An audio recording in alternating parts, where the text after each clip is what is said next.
Second. All right, it says we are live. Hello to everyone. People in the chat, Marco, Steven, Jojo. Hello everyone who comes Howdy. in. And hello there, Derek. But anyway, nice to have you on here again. Been Thank having you. fun doing these streams. Yeah, it's And nice to be back. yeah, I was doing some streams with the Dead Pick guys on others. A lot of fun with that stuff. So Yeah, that was a great stream. That was a legendary stream with those two. That was a lot of fun. thank you. Yeah, I enforce toxic positivity. Yeah, I know. It's a great That you term. I'm enforce going to that. use that more often.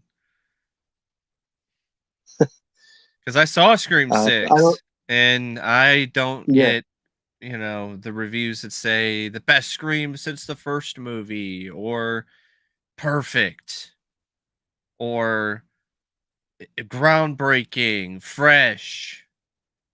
I'm like, fresh? What is so fresh about Scream 6? They literally just remake Scream 2 like a bunch of different times with like a few little differences.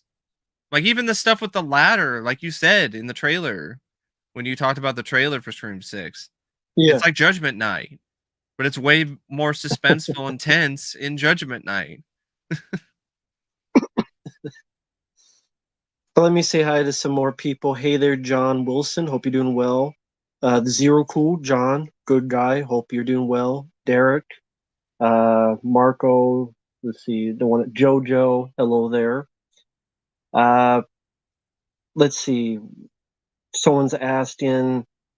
No, I'm not ready for the new Transformers film because it was the same as the others, other than Beast Wars. It was like the Yeah, I same saw the stuff trailer for over that and over before again. Scream 6, the extended trailer. And I was like, didn't I already see this movie? Like, how isn't it? Hasn't this movie already been released? Like, oh, the only difference is that you have like the Beast Wars, and I'm like, man, you were really running out of Transformers ideas for movies. If now it's like, oh, we got to do the Beast Wars now. Um, You're not wrong. looks very generic, very forgettable. And I have a lot of fond memories, at least nostalgia for the at least the first two or three Transformers films. So you would think that maybe, oh, I'd be like, oh, I'm really looking forward to it, but not really. Like I've been burned out on Transformers for a long time. Yeah, I'm doing better, but it's just an ongoing thing. I think having to take all these damn meds every day probably is part of it too. But you know, what am I gonna do? Just gotta keep powering through, take it day by day. That's a Nerve pretty is decent movie. great. Though. I really like Nerve. And that's a well done scene in that too. Nerve is very overlooked. Like barely nobody talks about that movie. I did a review Mm-mm. of it I think a while ago. I think you might have done one, and then like that's it. Like I don't That's one where for they whatever take reason. more and more bets to do outrageous Yes. stunts and things go Yes. haywire. Hmm. Is it Dave Franco? Yes, Dave Franco. Yeah, yeah, that one was a pretty decent one. Uh, Someone mentioned The Fan with Tony Scott. I remember that being decent. I mean, it's not a favorite Tony Scott film, but it's decent. I watched a Wesley Snipes video on representing. YouTube, Yeah. speaking of the fan, where this baseball fan was reviewing, or not necessarily reviewing, but he was doing a video about how well the baseball is being played in baseball movies, and then also sharing his thoughts on the films. And he was really hard on the fan because of the editing style. Like he doesn't like the quick cut, 90s editing style, and I'm like, I don't have a problem with that at all. In fact, I like that a lot. I don't think the film is that badly edited. I think it's actually edited quite well, just because of the fact that there's multiple edits per second in a lot of different clips in the movie. That doesn't mean that it's bad editing. It's Right. I think it adds to To- the intensity of the film, and I'd was rather Tony have Scott's that than style.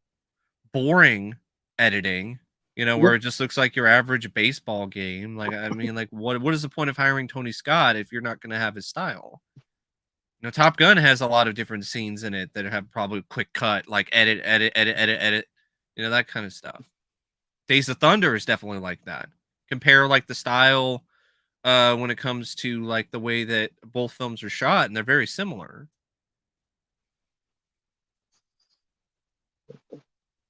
Yeah, the cast worked well.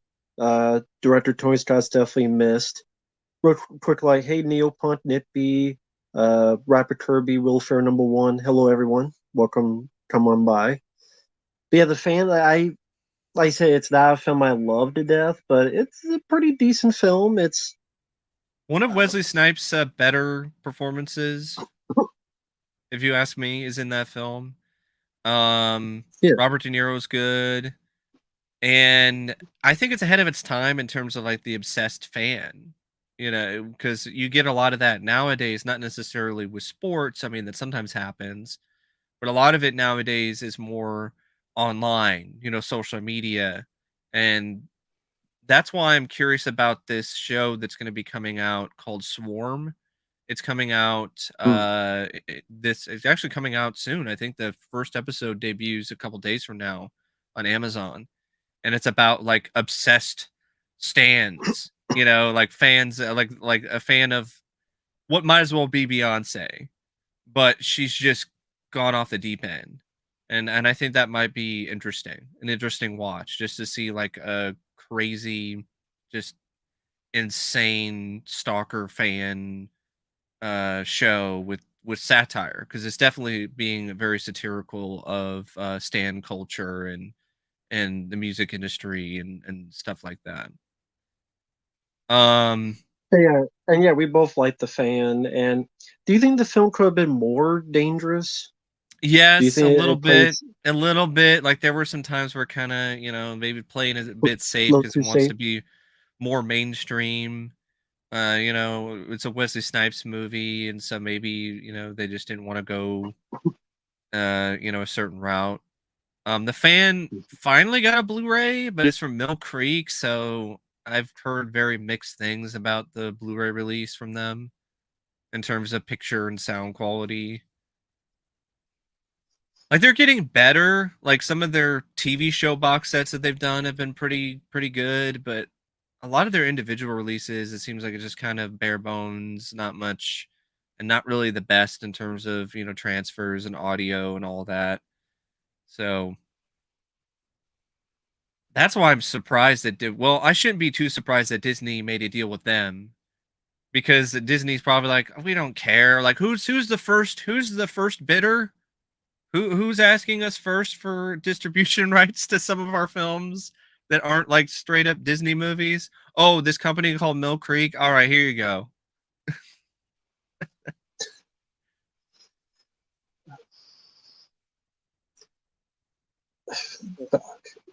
I don't know what else to say. And a lot of these releases deserve better. It's just the Yeah. case. It would be it would have been nice to have seen Kino Lorber, release The Fan. That would have been better than, Mill Creek. But, If they ever release certain shit, I know they're just of working that on it. nature. They just announced Death Machine. They're doing a new Death Machine release with a 2K remaster, I guess. I'll wait the 2 years that it takes for it to come out. Leviathan 4K still not out. Yeah, Year announced, it's still maybe they not. hit a snag. I don't know. Maybe they're Well, imploding in then their tell pants. people, or don't announce it until you get all your shit together. That'd be Yeah, nice. they made a mistake But and hello, called someone Becky too many times. shit. But hey, everyone out there, thank you for coming by. Say hello, everyone. Oh wow, Hey thank you, there. Bryce. Doing okay? I Disney was remaking actually going to twice as think April about. live I was thinking action. about mentioning that since I was talking about Disney. It's Thanks for very the kind words. tiresome. Very tiresome about them doing these live action remakes of their animated films. Um, but the thing is, they're making money, and Disney right now is struggling and some of their biggest money makers have not really been their original films lately. It's been these live action remakes, or it's been, a sequel Marvel. like Toy Story 4 or Marvel. But even Marvel is starting to, because Ant-Man Quantumania did not do very well. Did not do very well for Good. them this year. Good. I haven't seen. I don't care. Good. Let it fucking bomb into the shafters, please, into the pipeline, right into the sewer. But to the question at hand, each one I've seen has been very lazy because it's just mostly copy and paste with inferior acting, inferior Yes. versions of songs, and stuff that looks better in animation because it's The all Lion flowing in King, one yeah, The Lion in King is a one prime example of this. The Lion King live action remake, if you could even call it live action, I mean, the yeah, majority of how's it it is live action? CGI. Oh, they shot it on location and then added CGI animals in. I'm like, that's still not live action. It's like what happened with the Jungle Book remake, which is one of the first ones that they did. And it was a similar sort of thing where, oh, it's live action, but then so much of it is behind a green screen and so much of it is CGI.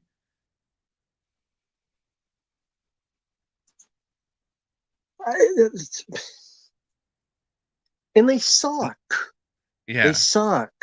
And The Little I Mermaid looks mean, really, really bad from a visual standpoint, at the very least. I mean, I know you weren't a big fan of the original Little Mermaid. I haven't seen it in forever, so I can't really say a whole lot about it.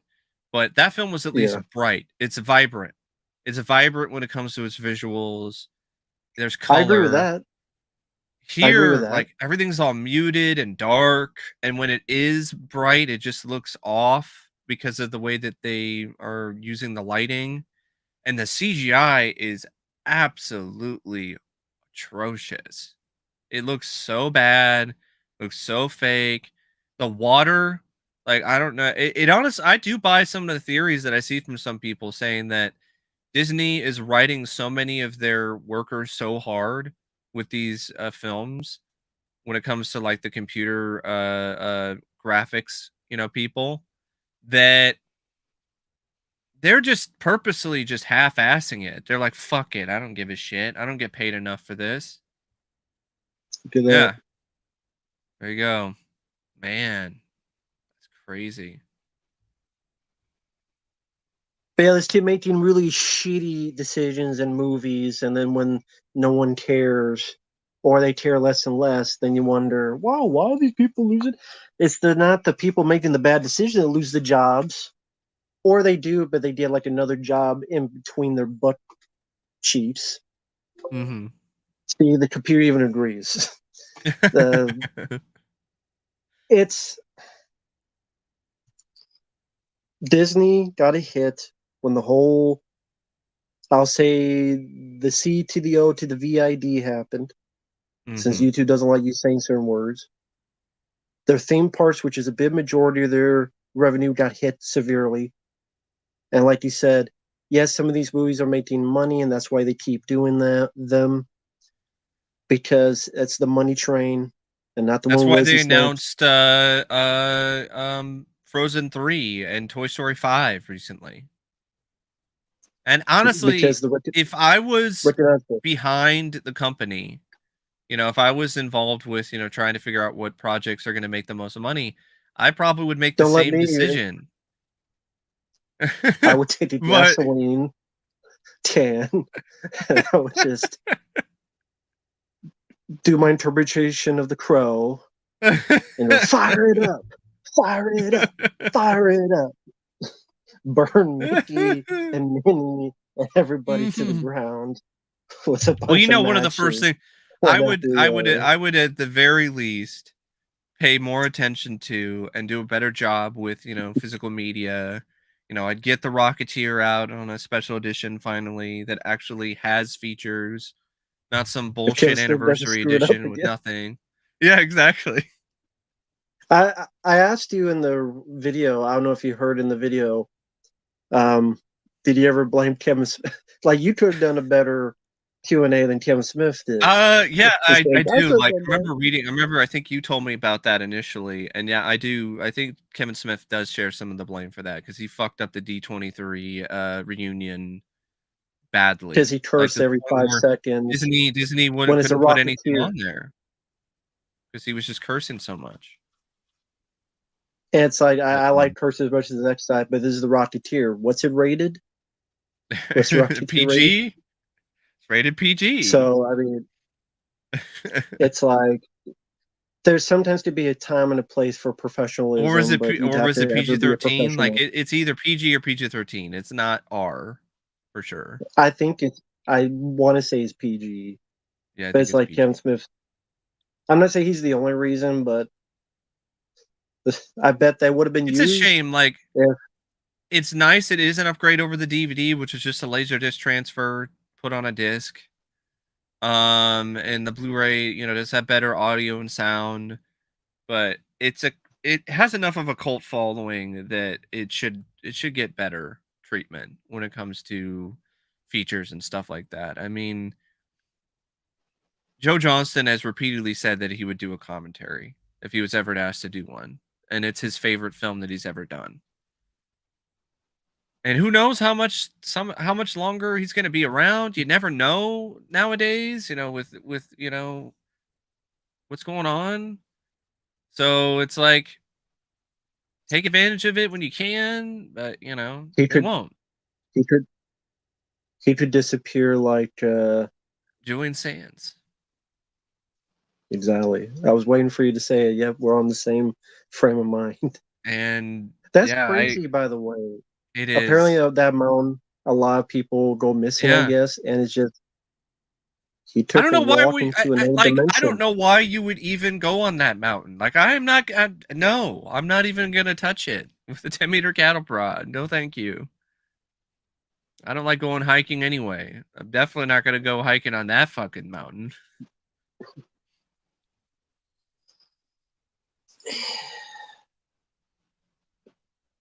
Apparently, someone mentioned Splash. Apparently, they re-edited the film They to did. make the They hair took out. longer. Yeah, they took there's like a new version, like there's an edited version. That's why I think it was it's the one that was streaming is the edited version. So the one that was released on DVD is the unedited version. Was it streaming like Disney Plus or something? Yeah, I think it Or was something like that. I don't know Um, who owned it. but yeah, I mean, going back to Joe Johnston, like they didn't do anything for Honey I Shrunk the Kids, and that had a No, theme park attraction, had a and trilogy of movies, and short-lived a TV TV show. show. The TV show, by the way, is a lot of Nothing. fun. The TV show is fun. Peter Scolari was a good replacement for Rick Moranis. A lot of wacky hijinks. Does that film have a Blu-ray? Honey, I Shrunk the Kids? Yes, it's one of those Disney exclusives. That and Honey, I Blew Up the Kid. And probably nothing on it. Nothing. Nothing on either one. Yeah, there's a lot of movies like that. And also, I mean, it gets into either there's movies that people can't have the rights to and can't find them, so they can't get Hmm. released. Or they've already been released, but then they did such a Moontrap. they didn't have the money. Yeah, that's another one. They That's one of either the first ones that lazy. comes to mind for me is Moontrap. Jesus, I hate that shit so much. But someone asked the Blob remake or the Fly. I love both, but I would choose the Blob, which is right there over Mike's shoulder. That's very tough. Very, very, very tough. I think it just kind of depends on what I'm in the mood for. Because I think the two of them are very different. If I'm looking for a more serious, dramatic gut punch of a, horror, I'd go with The Fly. But if I want like a fun popcorn horror film, I'll go with that. I'll go with the Blob. Yeah, it's crazy. It's just a vacant theater. They aren't even doing anything with it. And here's the other thing with like the theme parks is another reason why they're not doing so hot is because it's so fucking expensive. You know, Yeah. and especially for like Disney World, I don't know if Disneyland's the same way where the wait times are absurd and you have to like get tickets months in advance and otherwise you're not going to be able to get into the park. Like the days of just driving on a road trip with your family to go to Disneyland or Disney World are pretty much dead. You'll get there and they'd be like, "Oh, do you have this pass or do you have this and that?" I'm like, "Oh, nope, too bad, so sorry. So sad." The National Lampoon's Vacation. It would just be Mickey in front instead of Wally. Like, sorry, folks. Someone asked You're too you, fucking broke to get in here. Oh. too broke to be in certain movie theaters. Apparently, too broke to be in certain sections of movie theaters. Too broke to be Yeah. anything. Well, hope Hollywood gets broke. That's the case. Speaking of Hollywood, I did see 65. Yeah.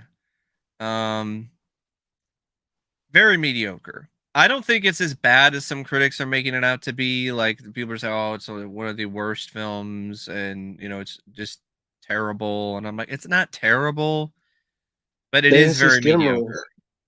Yeah, it's a very To mediocre say that. film. It's a good concept. I like the idea of traveling through time, but the thing is, it's one of those weird things where it takes place like 65 million years ago, but then apparently mankind already existed, but like on another planet.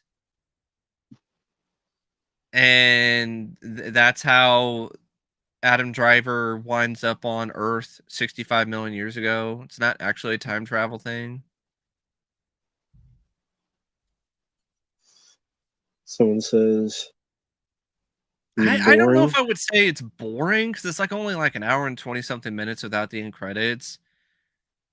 There are some moments where it is a little like, okay, all right, kind of know where this is gonna go, and or kind of repeating a few sort of things, and but there's some tense moments with the dinosaurs.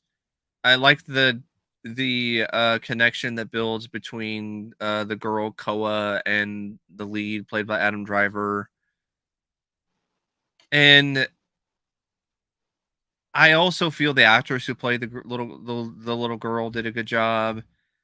But and the direction is fine, but it does The feel like lead. a big budget B movie, and it's not rated R like some New World films or Roger Corman movies like Carnosaur, so it lacks a certain bite to it. So this or It Carnosaur 3? hmm, I I mean, haven't seen it. I'll say Carnosaur 3 just because Carnosaur 3 people is say it get ripped fun. off, and you got Scott Valentine. I mean, Carnosaur 3, I don't mind. I think it's kind of a tie for me between, from off the top of my head, but I would take Carnosaur 2 over this. Um, but you know, it's watchable. It's decent. I think it would have been a lot better if it had a different lead other than Adam Driver. He's a actor Who who would I you have think is gotten? better suited for dramatic roles than playing some kind of action lead. Who would you have gotten Carl Urban, instead? someone like Carl Urban or Gerard Butler. Instead of doing fucking Plane, do 65. Like, I'd rather see Gerard Butler versus dinosaurs than versus a plane. He's not Or like versus the. He's not fighting the plane, but I know he's not. I I, get I'm what you just mean. I'm just messing I get what you around. mean. But I know. you never know. You never know at this point. Someday it'll be someone that like they're actually fighting the plane. Be like stealth, but from the inside. Um, Neo Punch. Maybe He's even like saying a it's veteran. between. He's saying it's between mediocre and decent. It's in between that. Mhm. Yeah. And honestly, for me, decent and mediocre are similar. Like they're not exactly the same, but like I've always kind of looked at it in that sort of way. Because below average is the term I use for stuff that like isn't quite in the middle. So I know mediocre is Mm. normally used for like, oh, it's just kind of there. So that's kind of my thought process. Yeah, I use like terms like solid or really good for films that are above average. Um, or good, just good. That's but better. Like 65 really doesn't good or sound like very good much. Is for what other I'm stuff. saying. Yeah, Doesn't sound like much it's going on. yeah, it really isn't a whole lot, and it's I like the concept. I appreciate the fact that it's something somewhat or unique. It's not just another sequel or reboot or whatever, It's a but sequel to Afterwards. it's a lot better than that. A lot better than that. I think it would have been fun maybe to have a veteran actor, like Kurt Russell. Maybe if Stallone would do something Pauly like Shore. that. Well, speaking of Pauly Shore, Jimmy Kimmel roasted him at the Oscars, and I was just like, Pauly Shore Jimmy Kimmel ain't squat. no, He's never at done all. anything in anything. He He's hasn't just a made a pimple on the ass of the universe of but he cinema had his own talk show, of his that long no one running talk watches, show. Except it that has no one millions of likes views on YouTube for some reason. Every because they clip. laugh at him, because they make fun of him. Jimmy Kimmel is a professional ass kisser. That's who he is. That's what he is. Professional Hollywood ass kisser.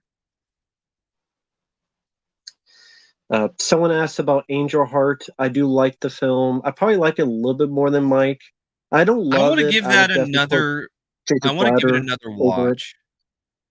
I did get the 4K, so one of these days I'll rewatch it again with that in mind that it's not really intended to be a film with a very sympathetic lead. So if I kind of go into that way, then maybe, it might work a little bit better for me the second time around. I liked it. I thought it was well acted. I thought it had a nice mood and I think New Orleans atmosphere. Yes. Great beat and everyone else. Arcade, Premonition A Goblins, hello there, creepy doing film okay. noir. Creepy film But I would noir put, kind of movie. but for mind screwy movies, I definitely put 1990 Jacob's Ladder above it any Oh, I day. would too. I mean, Jacob's Ladder, I think, is a classic, and where the hell is the 4K or collector's edition from Arrow or whoever else? I have no idea. Fuck if I know. Instead, we're gonna Uh, get like Scream Factory releasing a 4K of the Haunting remake. yeah, I'm sure everybody We're will fucking, buy we're that. fucking, we're fucking Ouija. Feed you. No one's going to buy the Haunting 4K. No one cares about Catherine Barely anyone, Zeta-Jones. And barely anyone bought the regular Haunting Blu-ray that came out recently from Paramount. The Paramount Presents one. probably cost them $5 to just here, just put it out there because no one cares. The rights I cost got two it, bucks. but it's Then because it was just super cheap because it was an Amazon warehouse item. So I was like, yeah, sure. It was like dirt cheap, so I was like, fine. and I know, folks, I did not see Stream 6. I don't give a crap about that. You're not If gonna you want be to a know about that, fan. I just I can already pretty much guarantee that you're not well, gonna I've be a heard big fan about of the it. film, and I've heard about the film, I'm not missing much. If you're sucking off Jason Takes Manhattan, to me, the worst Friday 13th film, you Mhm. ain't doing yourself any favors. No. I mean, you're referencing the worst Jason film. You're not doing any favors with me. They only reference it like once though. It's not even really anything Well, they more than show the movie, that. right? They just show the movie in one scene. But I mean, it's like they brought in the marketing, the Yeah. interviews. I mean, the interviews like about, oh yeah, we looked at this way. I'm like, that's the movie you're looking at. But at the same time, it's very similar to it is similar to Jason Takes Manhattan in the way that it gives you blue balls because it's one of those things where it's in New York Because and they looked at the wrong movie. They should there's look at barely Maniac any New Cop York 2. stuff. Yeah, there's barely any New York stuff at all. Just like Jason Takes Manhattan. Oh, big surprise! They've been in the city. They were in the city in Scream 3. It's called Hollywood, Mhm. but people forget that. It sounds like there's as much New York as maybe even more Hollywood in Scream 3 than New York in this. It Yeah, sounds I'm like. like, what's next with Scream 7? Is it just gonna be a loose remake of Scream 3? They're gonna go back to Hollywood? Gonna go to space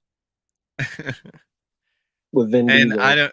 I wish I could show you clips of Dermot Mulroney's performance at the end of this movie, and Nah, but I'm I pretty believe sure it. that you'll eventually get requested the film anyway, so you'll probably eventually watch it and you'll see exactly what I mean.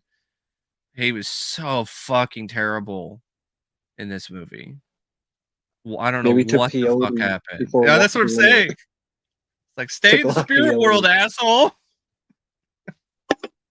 I can't see this. Don't see the movie.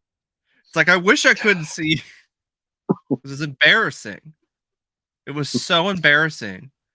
Like I've seen it's almost like Nick Cage in Spirits of Vengeance level of cringe is how bad Dermot Mulroney is in the end of Scream 6. Just ridiculous. Speaking of cringe, I saw a trailer for a movie called The Pope's Exorcist before 65. Wow. That looks like a total cringe fest. Julius Avery is the director. I don't know if he rings a bell. He Did he do uh wait, Overlord?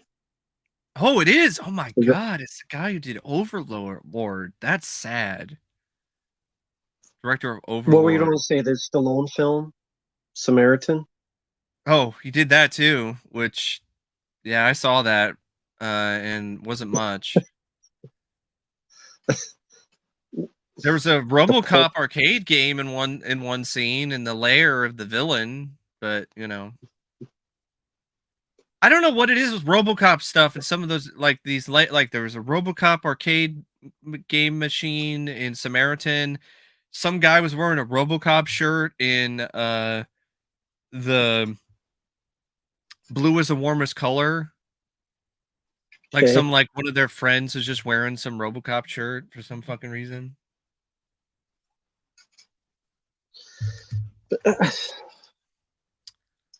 Marco, I mean, go check out Mike's review. I doubt he's going to give spoilers in case people who want to see the film. What for Scream 6? Um, yeah, because he's asking who the killers are, and I'm like, there Oh, might I be people did. who don't want to I know. spoiled the whole So goddamn thing. I did. yeah, I it's warned people though. I warned people yeah. before I did. So I don't know if people in the chat wants to know. I don't want to say before that. Hmm. So I already know who it is, and I don't Oh yeah, The care. Pope's Exorcist. That's the latest film from Julius Avery, starring Russell Crowe, and it just looks like another generic possession movie, like with a kid who's like possessed again, and the voiceover work they did was laughable. It was so bad. The kid, the kid's acting was terrible too in the scenes that I saw. Like it didn't even. It was just awful. It looked terrible. No, thank you. And I saw another trailer for Evil Dead Rise, and it definitely doesn't have like the style and the flair of the first three. And there was a really embarrassing moment at the end of the trailer where the demonically, the deadite possessed mom goes, "Eeny, miny, now, or eeny, miny, you. That's what it is. Like eeny, miny, you.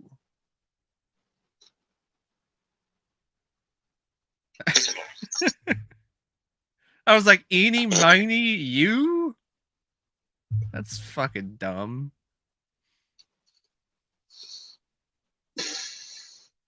Yeah, I'm sure people will praise that, and as soon as it comes out, it's the best Evil Dead movie ever. It's the best movie ever, guys. It'd This be is it's the best new. Evil Dead since the first one. It's the best one ever. You guys don't understand. The best Evil Dead movie ever. Why are you guys so mean? Jesus Christ. Jesus. Is All this of a the best sudden, movie they're ever, John Mark? Travolta. All of a sudden, Is this the best Sandy. movie ever, Mark? This is the best movie ever. You don't understand. You don't understand. That's why it kind of just hears like when Yeah. every time Hmm. Halloween ends and there are people say it's the best Halloween movie ever. Toxic Scream positivity 5 and then Scream mixed 6. with It's the best Scream movie ever. toxic positivity mixed with lowered expectations. It's a deadly combo. Um, Speaking of low, John Travolta, Jeez. he's definitely in a low point in his career, doing all these like direct to video movies, and now he's doing advertisements. He's in this ad for like T-Mobile that I've seen like 2 times because it's like at the pre-show at the theater, and he's with like Zach Braff and the other guy from Yeah, it was at the Super Bowl. oh, that one was at the Super Bowl. Oh, Yeah, it was a good yeah, Super Bowl one. for T-Mobile's internet, and I'm just like, this is just sad. I mean, if it pays the bills and no one wants to Yeah, hire him for good yeah, roles, I mean, what more can you yeah, do? exactly, exactly. I do feel for John though immensely. He's lost a lot of people close to him in the past like couple years, so I do Hmm. sympathize with him when it comes to that. Um, Normally I don't give a fuck about the Oscars, but I actually did a two-part video. I got part one up, and I got part two coming up next, where I talk about the whole Angela Bassett controversy and Jimmy Kimmel and the cocaine bear that showed up on stage, which is lame. Um, but speaking of the Oscars, it Well, was thank great to you. see Brendan. It was great to see Brendan Fraser. First off, Hey thank you, there. Jay Perez. Thank you. I don't know why we're your favorites, but I appreciate the Hey, sentiments. I appreciate it Appreciate. too, Thank but you. it was great to see Brendan Fraser, get that kind of accolade. It was really nice Hmm. to see that. And he's really good in that film. Cool. And he definitely doesn't deserve all Okay. the crap he's getting from fucking dumbasses on the internet or Dove for saying that it's fat phobic or, Who the hell is we Dove? shouldn't be celebrate the soap company. They had a tweet where they were like dunking on Why the hell Brendan do they care Fraser about for winning the movies? Oscar because They're barely making fat soap. fat positivity, you know. What does soap have to do with it? I know. That's What part does of their soap have to do with advertising. it? They're It's a part too of their fat to clean advertising. their ass? Is why they stink? The hell does soap have to do with anything? I know. You tell me a And soap company now has opinions on movies? yeah, Worry about yeah. your own lane and stick it in your ass. But Stick it in yeah, your that ass. argument is so stupid. Crap about Fat thumbs. phobic and people Don't even getting buy that fucking upset soap. that Brendan Fraser was cast in the film. They're like, "Oh, he's thin." And like, "He's not thin." Like he actually gained extra weight for the role, but then they're like, "It's not enough." So then they created the fat Poor suit. acting. And at the same time, Brendan Fraser, he's been struggling with his weight for the past like 10 years. So he's not like a skinny guy in the Wait, first wait, wait, wait, place. wait, wait, wait, wait. Let me stop you. Where were they with Eddie Murphy when he did Night Professor? Oh, yeah. Yeah. Where were they when But that movie came out? this is a much more realistic portrayal though of, people who are morbidly unhealthily obese. And I think But that's what's what's the triggering guy them supposed to more. do?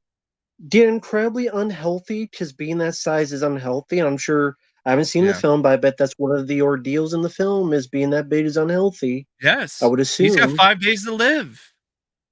So you That's the want whole. someone to almost die to do a film?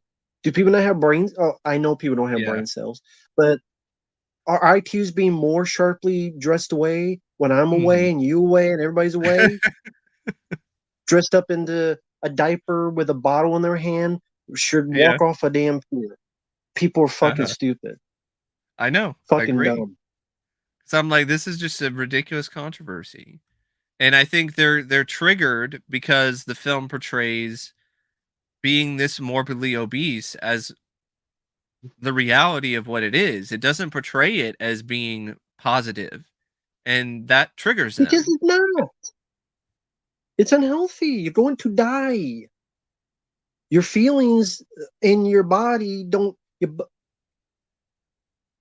Your body not going to care Mhm. about if you feel good. It's like No. no, your heart don't care about feelings. No. It don't No. when it gave up. Not going to give a shit. Your positive feelings about how overweight you are is not gonna lower your cholesterol. That's not that's not how it No, works. no, not in reality. Not that I know of in reality. It's just Jesus And Christ. they clearly missed the context of the film because this is about a man who suffered a loss in his life, and to cope with it, he started overeating. And so that's why he's big and that's why he's dying is because of that. So the whole point of the film is not to say that fat people are should be shamed and fat people are jokes, and that's not really what the point of the film is. The point of the film is to show that, you know, grief can really cause a lot of damage in different forms, and in this specific way, it became an addiction to, eating, and then that caused him to be morbidly obese and 600 pounds. And here's the other thing, like, what actor today is 600 fucking pounds? Is there anyone? What, my Steven fat Seagal. 600-pound life or whatever the hell that show is on TLC? The idea of Steven Seagal. He That's would the only ask for man. he would ask for too much Yeah, money. yes, for too much buffet. Yeah. Yeah. Um, First I want to give a shout out. Thank you, Bobby. hey, Favorite thank you. YouTubers make me laugh and helps me out on my downtimes. I'm glad that we can help people get through the days of Mhm. today with how Yeah. crazy everything is. So I appreciate not just the super chat, but the sentiment. That's really kind Mhm. of you. And we And both by the way, agree we're The doing our Whale, best. if you ever do decide to sit down and watch that movie, folks, like, you got to be in the right mindset for it. It is a Mhm. really tough watch when it comes to like the emotions and stuff like that. It's pretty depressing. But that's the reality of it. That's the reality of I the heard, situation that his character was in. I did hear there's a scene where he's jerking off. Yeah, it's a really weird scene, and I don't think it was the best choice. I get Why do they why. have that? It's just to I think it's to show, how extreme, the state he is in, that kind of thing. But I don't think it was handled well. It was too jarring. It was too jarring early Hmm. on. And that's one of the few negatives that I have for the film is that scene because it's so early in the movie and you're just like, what? Like it's that kind of thing. We're like, what? I'm not gonna say it, but it's pretty good. But would you say it's a good film? You say it's a sad film? Yeah, it's a good film, but yeah, it's really sad. There is some moment of redemption at the end of it. Um, but I mean, it's still a very sad film. but it's worth watching just solely for Brendan Fraser. And the makeup effects that won best makeup are some of the best I've seen to date when it comes to realistic looking fat. Because a lot of the time when you see like fat suits, it's like Fat Bastard or Nutty Professor. You know, a little bit on the Mhm. chin, you know, a little bit, yeah, and then like a big pillowy thing. Like this is very Mhm. realistic to the point where Brendan Fraser even said like after I took the suit off, I would have this sense of vertigo, you know, and I would be like off balance. And so it gave him some appreciation for what, you know, overweight people have to deal with when it comes to, you know, having this much weight and just carrying this much weight on you. Real quick, like, no, I think that'll be on. I don't know if that'll be on Mike's channel or It'll which be on channel my that'll be on. channel, and it'll be like a week or two from now. I still have some other stuff to kind of get to first. But yeah, we're gearing up for it. I will say this, we'll share our thoughts on it, but I thought it would be interesting to turn it into a whole discussion about musicians in film in general. So that way it's not just focused solely on K-12. Because there's only so much we can Uh, do to talk about that one. I'll leave that to you on the time, and I'll be there. Hmm. And I'll rewatch the film before, so I'm more knowledgeable, and that'll be Okay. fun. But frame by frame helped with that too, and it's Hmm. on YouTube, so I'll watch it so it'd be more Hmm. fresh, so I'm not fumbling. But that'll be up to Mike, and he mentioned a week or so, so that we'll Hmm. do it then. Yep. And Bobby, thank you, man. Hey, keep at it, man. That's all you can do is take it day by day. Yeah. Uh, oh, 6'1", I guess. I'm like, are you Hmm. 61 years old? But I think it meant 6'1". Yeah. Hey, keep at it, man. It's tough. I'm not gonna sit here and say it's easy. It's never easy, but just take it day by day, and that's the best we can do, man. Hmm. And hey, Bobby, I would ask you, since people want to speak for people like you, are you upset with Brendan Fraser being cast in The Whale?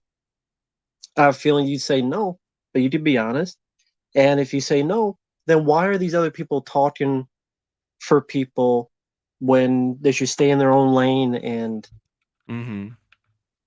other Also, it's bullshit? a movie. It's a movie, and you need actors to play. And that's what I was saying. There are no 600-pound actors working in the industry, and for a good reason. It's not healthy. I'm sorry if that truth hurts you. It's not being any insult. It's the truth. It is not healthy.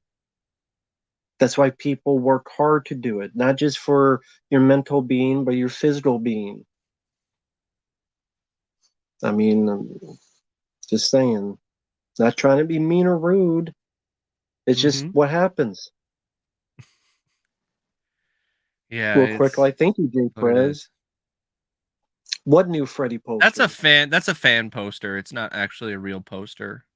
It's a fan Okay. poster, you know, to showcase what it might look like with the new project that this guy's thinking about doing, but nothing's been confirmed about it.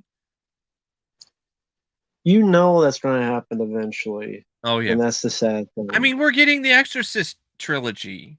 You know, I just thought about that again today, and I was like, you know, what, it's like 400 or 500 million dollars that Blumhouse spent to get the rights to it.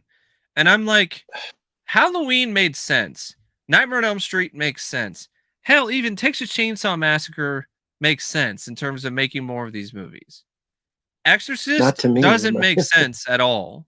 I'm just thinking about financially, from a pure financial standpoint. Exorcist doesn't make sense because other than the first movie, none of the other Exorcist movies made that much money. The second film was a flop. The third movie was a good film, but it didn't do well in the box office. The beginning, I guess, might have made the most after the first movie, but it probably still underperformed. The Dominion Underperformed. didn't do anything. So why the fuck do they think that the new Exorcist trilogy is going to do anything? Just because it's a because Blumhouse film? it's people know the name. People think they're nostalgic for the first film because it's going to have cast members from the first film. Mm-hmm. Is Ellen Burstyn? Yeah. Is that the Linda actor? Blair was in the second movie. Well, I mean, because we live in a day and age of nostalgia, people are Mm-hmm. nostalgic, and also so many of these films like The Conjuring and The Yeah. Nun and all these other possession movies Yeah. are making a bit of bang, so they're hoping to get that. And I think it's going to underperform. I I don't get really do, Raphael. because it doesn't have the same. I understand those have been popular, but like that doesn't. It's not the same kind of thing. And I think people are already starting to get burned out by these possession movies. Like Evil Dead will make money because it's Evil Dead, but The Pope's Exorcist, that's going to be a bomb. That's not going to do well. And I don't think that new Exorcist is going to do as well as Blumhouse thinks. Because, like I said, unlike Nightmare on Elm Street, unlike the Halloween trilogy that they just did, it doesn't have the same kind of following from like even new fans. Like it has a big following from fans of the original Exorcist, or maybe Exorcist 3, but like a lot of new fans of horror, they'll just find the original boring. They'll just be like, "Oh, this is 3 hours, nothing happens. This is corny. This is cheesy. This is this and that." The first Exorcist? Mm-hmm. Yeah, that's me. I only like the third one. That's I'm cool. alone in It's that. fine. I'm alone. It's I fine. only like the third one. No, the third one did not do that well, but I think it's not only the most underrated, but I think Mm-hmm. uh, it's for me the only one I like is the third one. Mm-hmm. But that's again just me. I I've mean, the never been a fan Exorcist of the TV original. show, like that was on Fox, I think, and had like 2 seasons. Barely anybody remembers Mm. that even exists.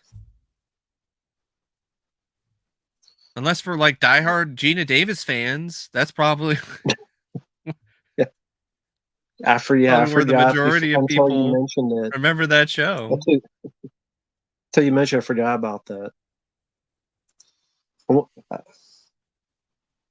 yeah, I forgot. Yeah, Gina Davis was in that. I never saw it, but I Yeah. don't know if it was good or bad. It would be like But doing another Omen, which I wouldn't be surprised if they did eventually. well, I mean, they did a remake once. I It wouldn't be didn't do surprised if they remade it again. I mean, look at how many fucking children we have. Another remake of Children of the Corn that's coming out this yeah, year. I mean, no one asked for it. Probably one of those they did just to keep the rights. Mm-hmm. And no, I never saw the Exorcist TV show. I heard another. Speaking of dumb arguments, we're talking about the fat phobic thing. A friend of mine pointed out that there are some people that are saying that Everything Everywhere All at Once ripped off Multiverse of Madness. Like since it won all these Oscars, you got these Marvel fans that are like talking shit to the movie and being like, "Oh, it ripped off Multiverse of Madness."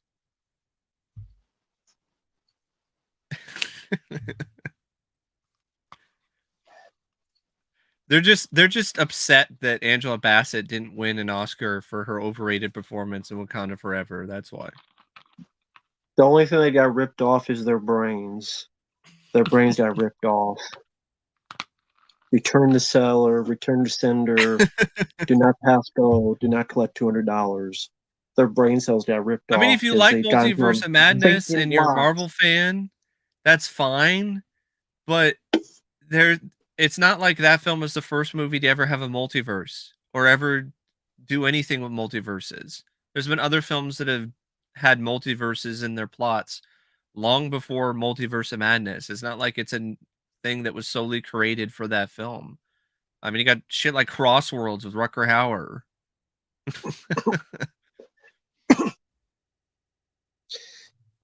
Sliders, the The TV Super show, Mario that's the thing. Brothers. Yeah. That's a multiverse, technically. Yes. Sliders, the TV show. I'm going to say, well, sorry, Multiverse of Madness, you ripped off Sliders, the TV show. Better give Jerry O'Connell a check. Brady Jerry O'Connell check that's the case. In their eyes, Sliders TV show. It should win an Oscar, but it's not. It's a TV show. I don't care. So okay, if someone says that, say, well, Sliders, you ripped off Sliders the TV show. There you go. Yeah. And see what they have to say about them. Yeah. Them apples. Fucking hell, man. Hate Marvel nowadays. I really, really do hate Marvel nowadays. God. It just piss. Toxic positivity. James Gunn. Yeah, James Gunn, he's going to be done with Marvel after Guardians of the Galaxy Volume 3, more than likely, because he's just going to focus on DC. And he's getting a lot of backlash from Snyder, fanboys, for killing the Snyderverse and so on and so forth. I don't, Oh, well. I guess he's going to be doing the new Superman. I guess he's going to be directing it. Hopefully it's better than damn Man of Steel. Because I wasn't a fan of that. No, I don't remember an Omen yes, TV there was. show. Yes. Oh, there was. Okay. Yes, I was going to bring that up. I think it was called Damien. It was on A&E for like one season. When was this? Like before the Exorcist show. I think there might have been like a little sneak preview of it on the Omen remake DVD or Blu-ray or whatever. By the way, yeah, the Omen remake is one of the most forgettable remakes out there. It's the same movie. Yes. It's literally the same movie. You take the case, must be empty. There's nothing new in it. No. And the new stuff they did is just so it just makes it even more dated than the 70s, the original film from the 70s. Like, I remember the scene with the kid on the tricycle, and then it goes, the babysitter or whoever goes off the side of the staircase. Well, in the remake, it's a Razor scooter. Like, that just made it totally dated. Like, tricycles are still a thing. Razor scooters? Like, how many kids are fucking riding around on Razor scooters anymore?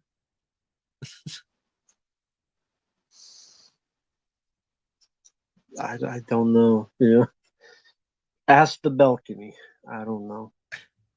Yeah, Mike already talked about 65. He thought it was Yeah. If he gave a score out of 5, what would it be? If you can. My first impression out of the theater, because I did ultimately say I got more out of it than Scream 6 as a whole, so I would have to give it like 3.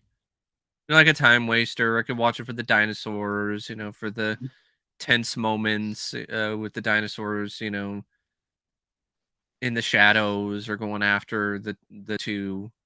Would like it a lot more if you had a different lead than Adam Driver.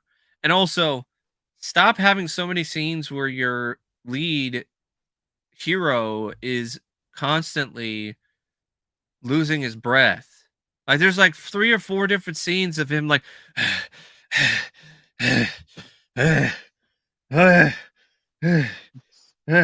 Sounds like something else. Sounds like another problem.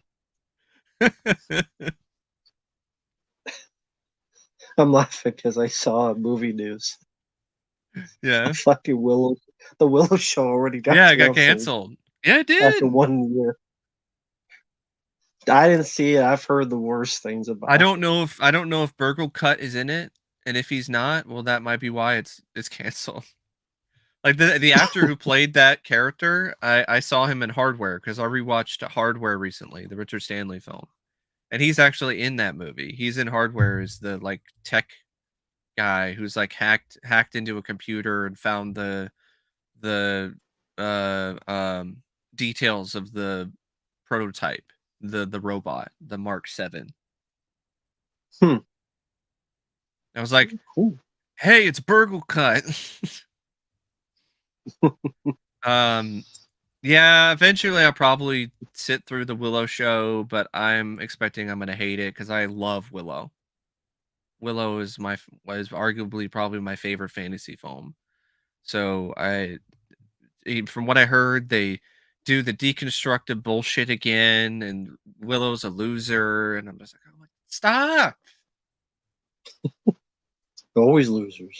Why It's the always gotta hell do be. you have to keep doing this? Where everyone I like and I've been a fan of and I care about are losers. This deconstructive nonsense. No, thank you.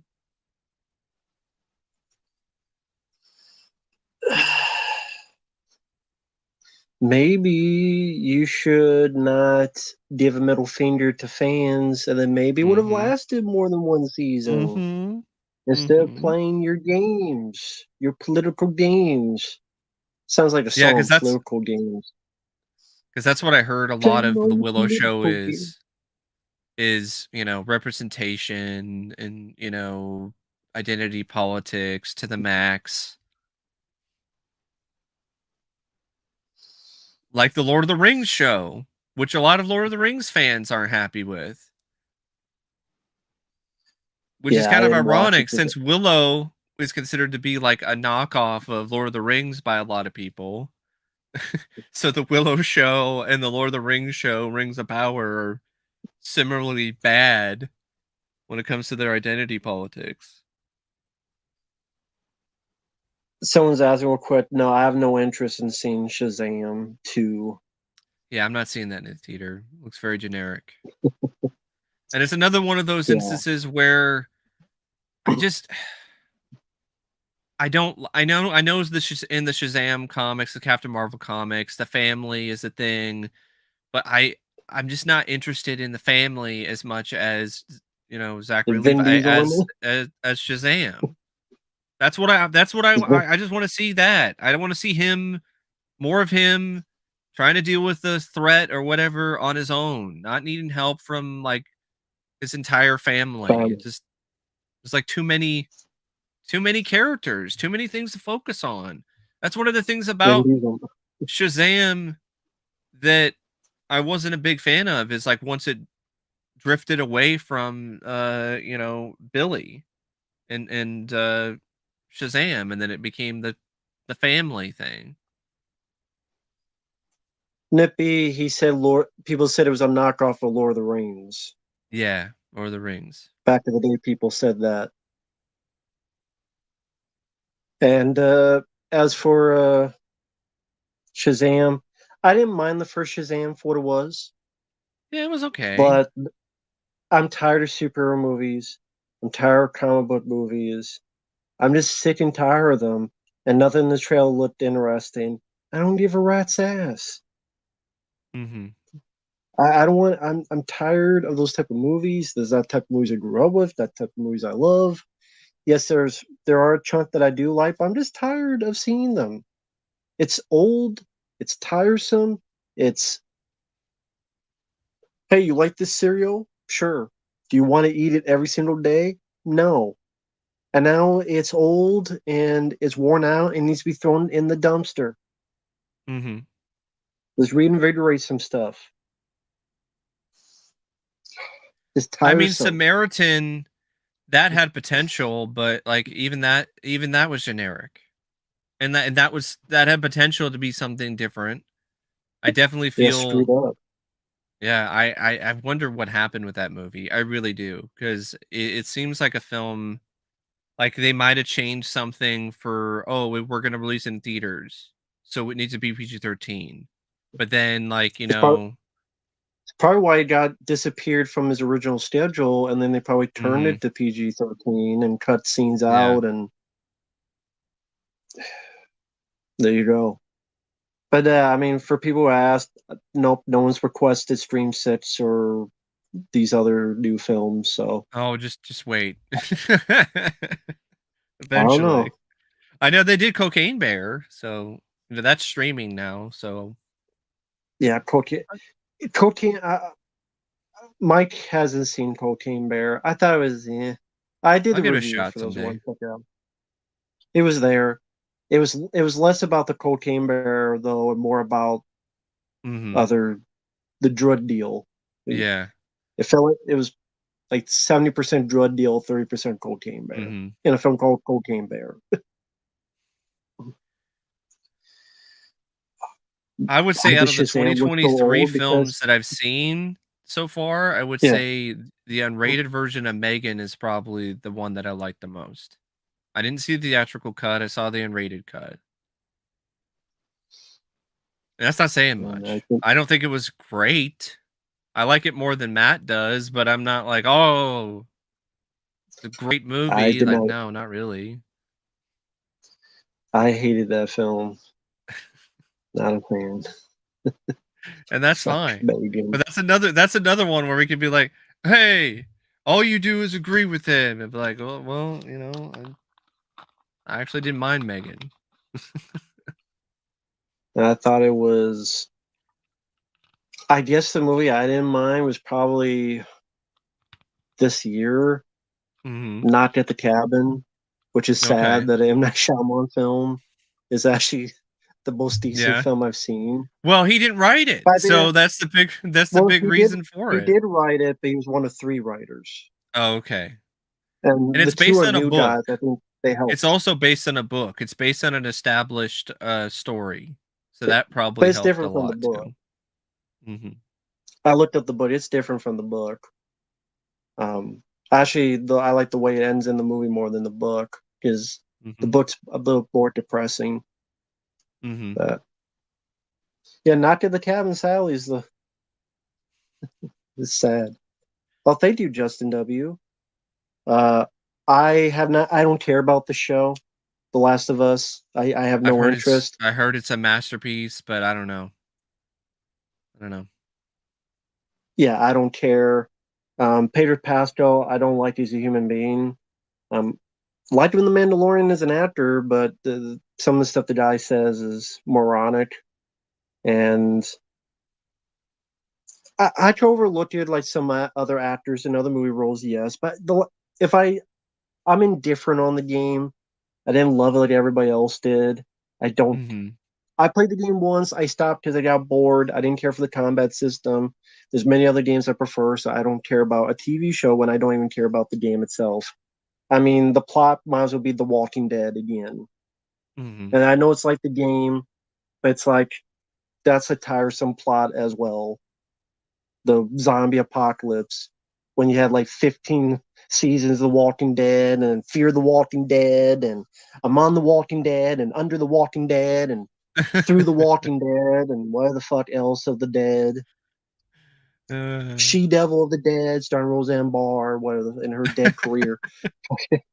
All the I guess deads. she's getting a talk show. That's what I've heard. Is she's getting a talk show. It's Oh, gonna great.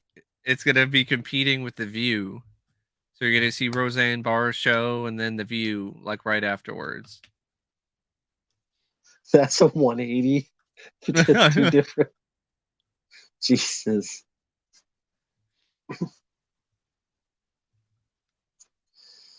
But yeah, The Running Dead. So, I mean, yeah, The Drowning Pool Dead. What is But Yaphet Kotto and that other guy, the nerdy guy with the glasses?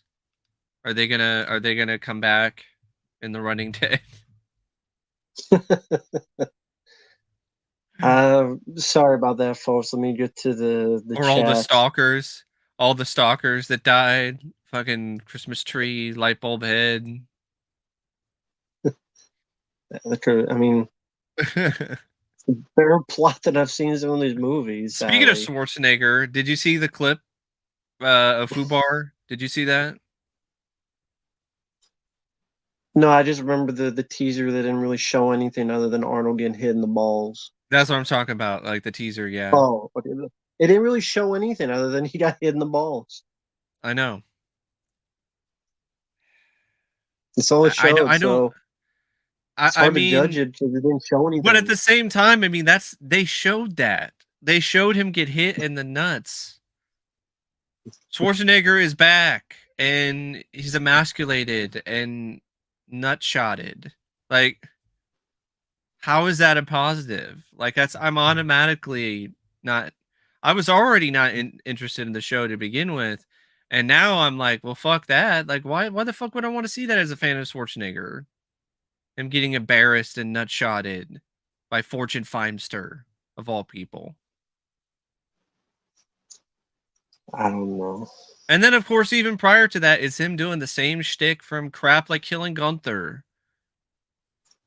Doing the whatever iteration of back.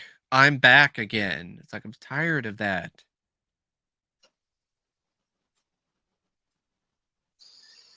Real quick, live before I forget, I apologize to people. Someone mentioned they saw Operation Fortune with Jason Statham. That was all right. Very by the numbers. And it's a Guy Ritchie That film, was a film, right? yeah, that got delayed for a while. I guess the Mm-hmm. company went belly up. They had a, yeah, I think Hugh 65 Grant is in apparently it. got delayed too. Well, from what I was doing, from what I saw when I was doing some research on it, it got delayed and it got cut down. Like it had a test screening, and it wasn't the best. And then they cut some stuff. I'm kind of curious to see what they might have cut.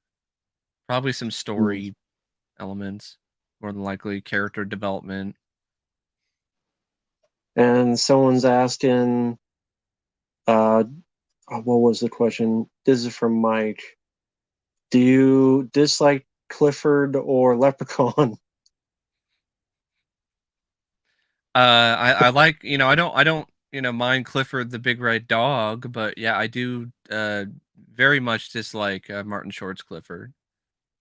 I love Martin Short. I'm a fan of Martin Short's. I even liked a lot of his specials that he did on TV back in the day, like his stint on SCTV. I'm a huge fan of Inner Space. Um, but that film is bad. Like not funny, annoying. Like he plays one of the most annoying characters I think I've ever seen in any movie. Like you think the kid in Problem Child is annoying? Like that, you got nothing. That kid's got nothing on Martin Short tried to be a fucking 6-year-old or 8-year-old kid in that movie. I never understood that decision. I don't understand what was the thought process behind I don't know. casting Martin Short as a 6, 7-year-old kid. I Never don't know understood either. that. It's the kind of And thing that works in Leprechaun, like a yeah, skit. Like for like a skit on SNL or maybe SCTV for like 7 or 8 minutes or less. Not for a feature film. no. And Waste Leprechaun, of I haven't Charles been a fan of Grodin. any of them. Yeah, I don't like Leprechaun either. I mean, I think I saw like the first 3 years ago and then I gave up. I don't even think I finished the third film. I got like halfway through it. I'm like, fuck it, I'm done. I don't want to watch any more of this shit. I don't want to see if Leprechaun makes it big or wins the pot of gold at Vegas. I don't give a shit anymore. Yeah, I can't. Yeah, I don't blame you. I should have I stopped vaguely watching. remember some shit about potatoes, and that's about it. Of Trippy course, Eddie, but I don't remember of course, the Eddie the first Leprechaun. movie, with Jennifer Aniston and the kid from Mr. Nanny, I think, who was like, "Fuck you, Lucky Charms." Remember that, Yeah, or the fat guy from Teen Wolf gets and Pee killed Wee's by Big the Adventure. yeah, he gets killed by the leprechaun through the box or whatever. He I doesn't get think. killed, I don't think. Oh, okay. He gets He grabbed gets at hit, least. but I don't Yeah. think he gets killed, no. But I'm trying to think. Oh, wow. Thank you. Sorry about that. Thank you, man. Gonzalo, thank you. I'm tired of horror rentals getting Yes. participation tokens from movie studios just because they're rebooting, remaking franchises. Congrats on turning. Well, I'm not there yet. That's a few months, and I'm dreading it, but it is what it is. But, well, here's the reason they do it, in my opinion. Now, I'm not saying everybody does it, but this is why I think they do it. Because positivity nowadays sells more than negativity in the state of the world today. Mm-hmm. Because if you're too negative, you're looked at as toxic, You're a hater. terrible.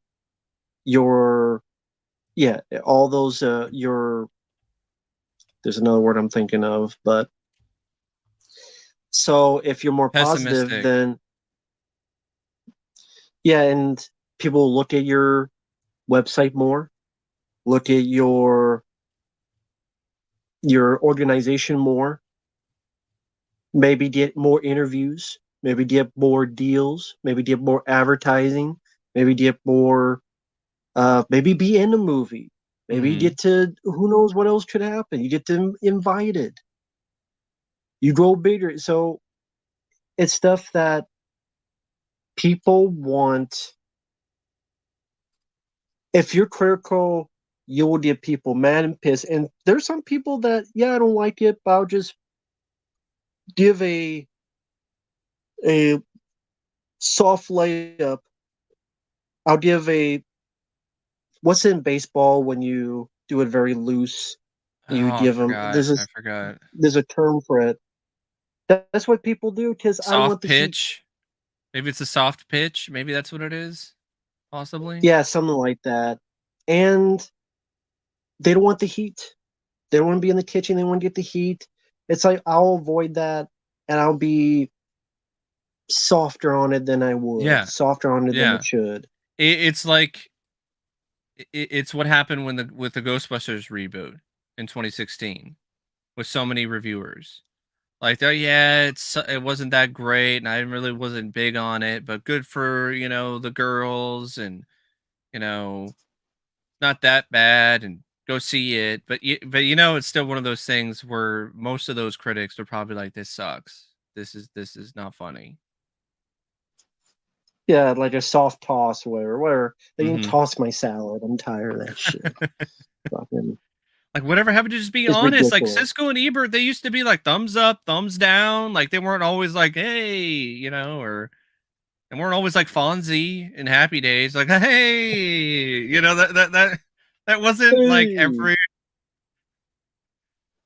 every review wasn't like that. No, because again, these websites want What is even the to be point of seen. writing They want to about be a liked. film? What is the point of reviewing a movie if you're not going to be honest about whether it's good or not? Well, they'll be Seriously. honest if everybody else hates it. Yeah. Yeah. The Indiana If Jones it's and the Kingdom of the okay, Crystal Skull effect. yeah. If everybody else hates it, then it'll be okay. If it's a Morbius, which it Mhm. deserves, but But they do then it it's in okay. tongue in cheek Do we have the okay? way. They did it that The way what? with Morbius, where it was like memes and they were very Mm. tongue in cheek about it. Like, this is the best movie ever. This is the most movie ever. That kind of stuff. Which Uh, maybe it's because I'm like in my 30s, but a lot of these memes just don't do it for me. And I just find them to be really tiresome and unfunny most of the time because they just get overplayed because that's the purpose of a meme. It's like a joke somebody just keeps telling over and over and over and over and over again. real quick, like before it's gone, before YouTube disappears it. This is for Mike. I haven't seen that movie either, but have you seen with John I Ritter? mean, I guess so. the cartoon. I probably watched like maybe a bit of it when I was younger. Because I used to Hmm. watch PBS, so I remember watching Arthur, and I think that might have been on the same uh, channel, PBS. I think.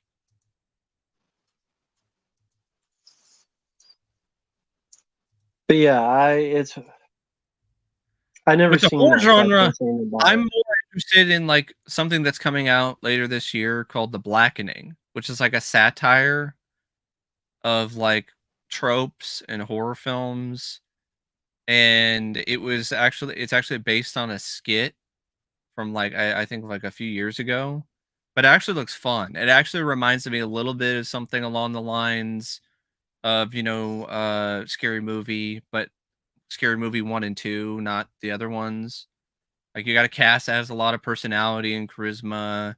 They got this board game, which it's like a combo of like Saw mixed in with like Jumanji. They kind of got to follow the rules, and it's all like tied into tropes about African Americans, in horror films. But it's just done in a way that doesn't, from what I saw in the trailer, it doesn't seem like it's preachy, which is a really Mm. nice change of pace. Like, it seems like it's just tongue in cheek the entire way. It's just absurd. It's over the top. And even some of the jokes, like it's actually going there. Like, oh, one of the cards is like, I will show mercy if you kill the blackest person in the room. And then you have all the black people are like arguing with what like who is blackest. And there's one guy who's all like, he's all like, hey, I voted for Trump twice. Or then you have the whole sort of that bit was a little bit forced, but I'm pretty sure that's not like the entire movie. But then there was other stuff that I was like, okay, that actually looks like it might be kind of fun. And before I And almost forget, frame by frame, yeah. Sarah, go ahead. it almost Mm. seems like the blackening is in the vein of like maybe something you might have seen in the first Tales from the Hood. That kind of thing in terms of like the tongue in cheek, horror sort of comedy aspect of it. So this whole thing, I guess that's my idea. Mike's choice. It's going to be on his channel. I was I thinking, think most people will like, be talking about. Yeah, go ahead. musicians who have like had bit parts in movies or have starred in films, that kind of thing. Instead of, Mm. films like The Wall or Intergalactic, because I don't really think I could really say a whole lot, and I wouldn't think it would be as interesting. So I think it'd be more, if you just branch out and you talk about, we talk about Moonwalker, the Michael Jackson, short film with like what was it? Joe Pesci was in that. Yeah, Joe Pesci was in Yeah, he was in that. Moonwalker. Um, and some kind of obscure ones which I think would be interesting to kind of touch upon. Like Mm. Bob Dylan did a movie in the '80s. It's called Hearts of Fire. I didn't see it. Yeah, yeah. Barely anyone saw the movie, so I think that'd be kind of interesting. I know Paul Simon did some work. Of course, Blondie. She was in Mm. Deborah Harry. She's been in a lot of stuff. Like she was in Videodrome.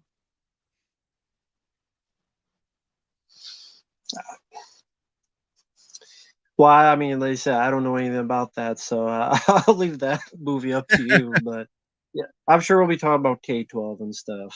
Yeah. Um, yes, we do have the President of the United States in here. Well, the former one, so nice to meet you. The former one from a few years Okay. ago. All right. Um, Better than the one we have today. Yeah, I'll just say that. At least he knows how to walk upstairs. But uh, but Jamie Lee Curtis, there's a whole, what was the thing? Angela Bassett got mad at her. Yeah. Yeah. Okay. I'll explain this because I Sure. watched the replay. So Jamie Lee Curtis, she won the Oscar for Best Supporting Hmm. Actress for Everything Everywhere All at Once. I think Hmm. Stephanie Shu, who was her co-star, I think in that film, I think she was a little more deserving of that, in my opinion. Hmm. I know people feel Carrie Condon from Banshees, a film that I haven't seen, Haven't was seen it. a better candidate. I know a lot of people rooting for Angela Bassett. Um, I haven't seen the entirety of Wakanda Forever, but I've seen some clips of her performance, and I remember her performance in the first Black Panther. It's fine, but I think I mean, I might get people wanting to slap me for this, and I think it's a little overrated. I don't think it's that incredible. I think a lot of people are kind of, because of Chadwick passing away. Because I've seen people say this where they're like, "Oh, I wanted Angela to win for Chadwick," and I'm like, "That's like I don't really feel that's the best sort of thought process to have when it comes to who's the best choice to win an award, based around someone who's no longer with us." and like the connection they had with one particular film series. But that's just me personally. Um, By the you way, got Chase, something to his name's not Fabio. His name's Mike. He said that twice. I just want to let him know It's his name's not okay. Fabio. His name's Mike, but that's a different Um, guy. yeah. But going back to the Oscars in particular, the whole night, Jamie What do you think Lee, of this? whatever. I'm just sharing my opinion of the quality of the performance, and the thought process behind nominating or thinking people are worthy of an award. It has nothing to do with race. I mean, for instance, speaking of Angela Bassett, I just bought a DVD of What's Love Got to Do with It because I wanted to watch that again. The Tina Turner biopic that she was in. That was like her breakout role. So for me, from what I've seen, Angela Bassett she's a good actress. Um, but I just haven't been that impressed with her performances in the Black Panther movies. Or at least not in the first film. And if it's just more of the same in the Hmm. second movie, like I don't know what to say. I'll definitely check it out sometime, and if I do, feel it's a good performance, I'll definitely, say that. But I don't know. From what I've seen, it just doesn't really impress me that much. And the way that she handled the loss, was not the best either. So Jamie Lee Curtis, she gets announced as a winner, and I like Jamie Lee's reaction was funny because she gets announced as a winner and she could not believe that she won, to the point where she's She just won like, a "Oh," she was like, "Oh, shut up." She's like, "Oh, shut up." And she's looking around, and then they're like, "No, you won." Kurt went up to Angela Bassett and said, "I love you in Critters 4." I forgot she was in that. Just wear like a Oh, Critters 4 damn. t-shirt. Take it off. This is for you. I loved you in Critters 4.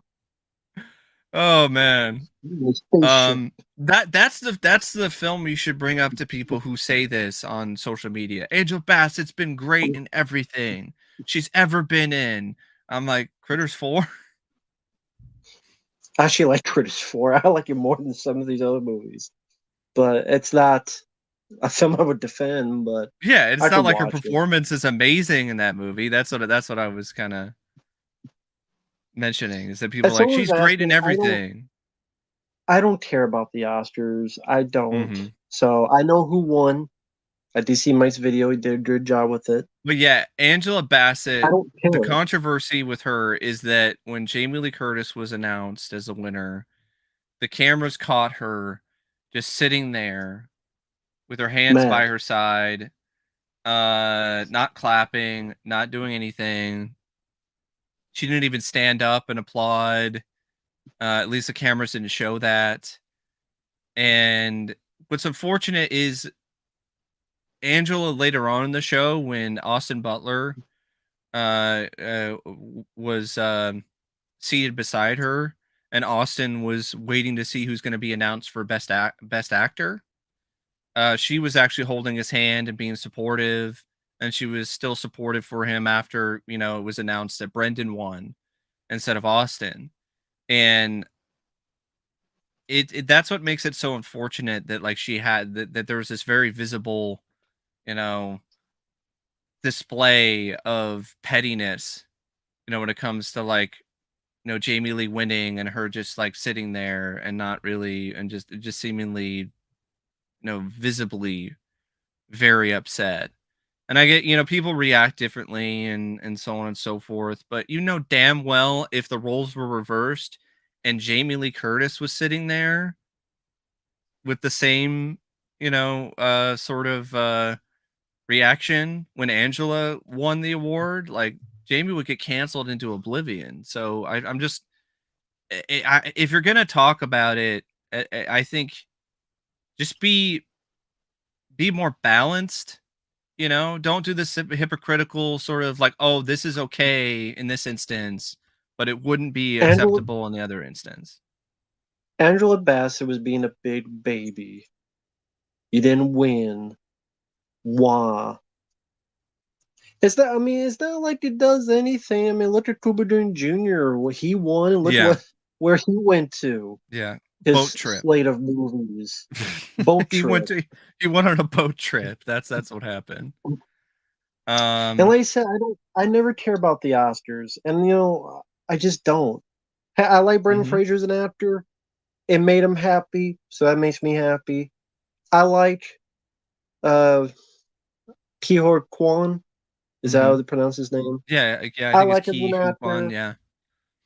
I'm glad he's happy, so that makes me happy. That's cool. Uh, but like I said, I mean, throughout the years, the Oscars, I'm like, this movie did, and this movie did, and this movie did. Mhm. This year, I'll say it.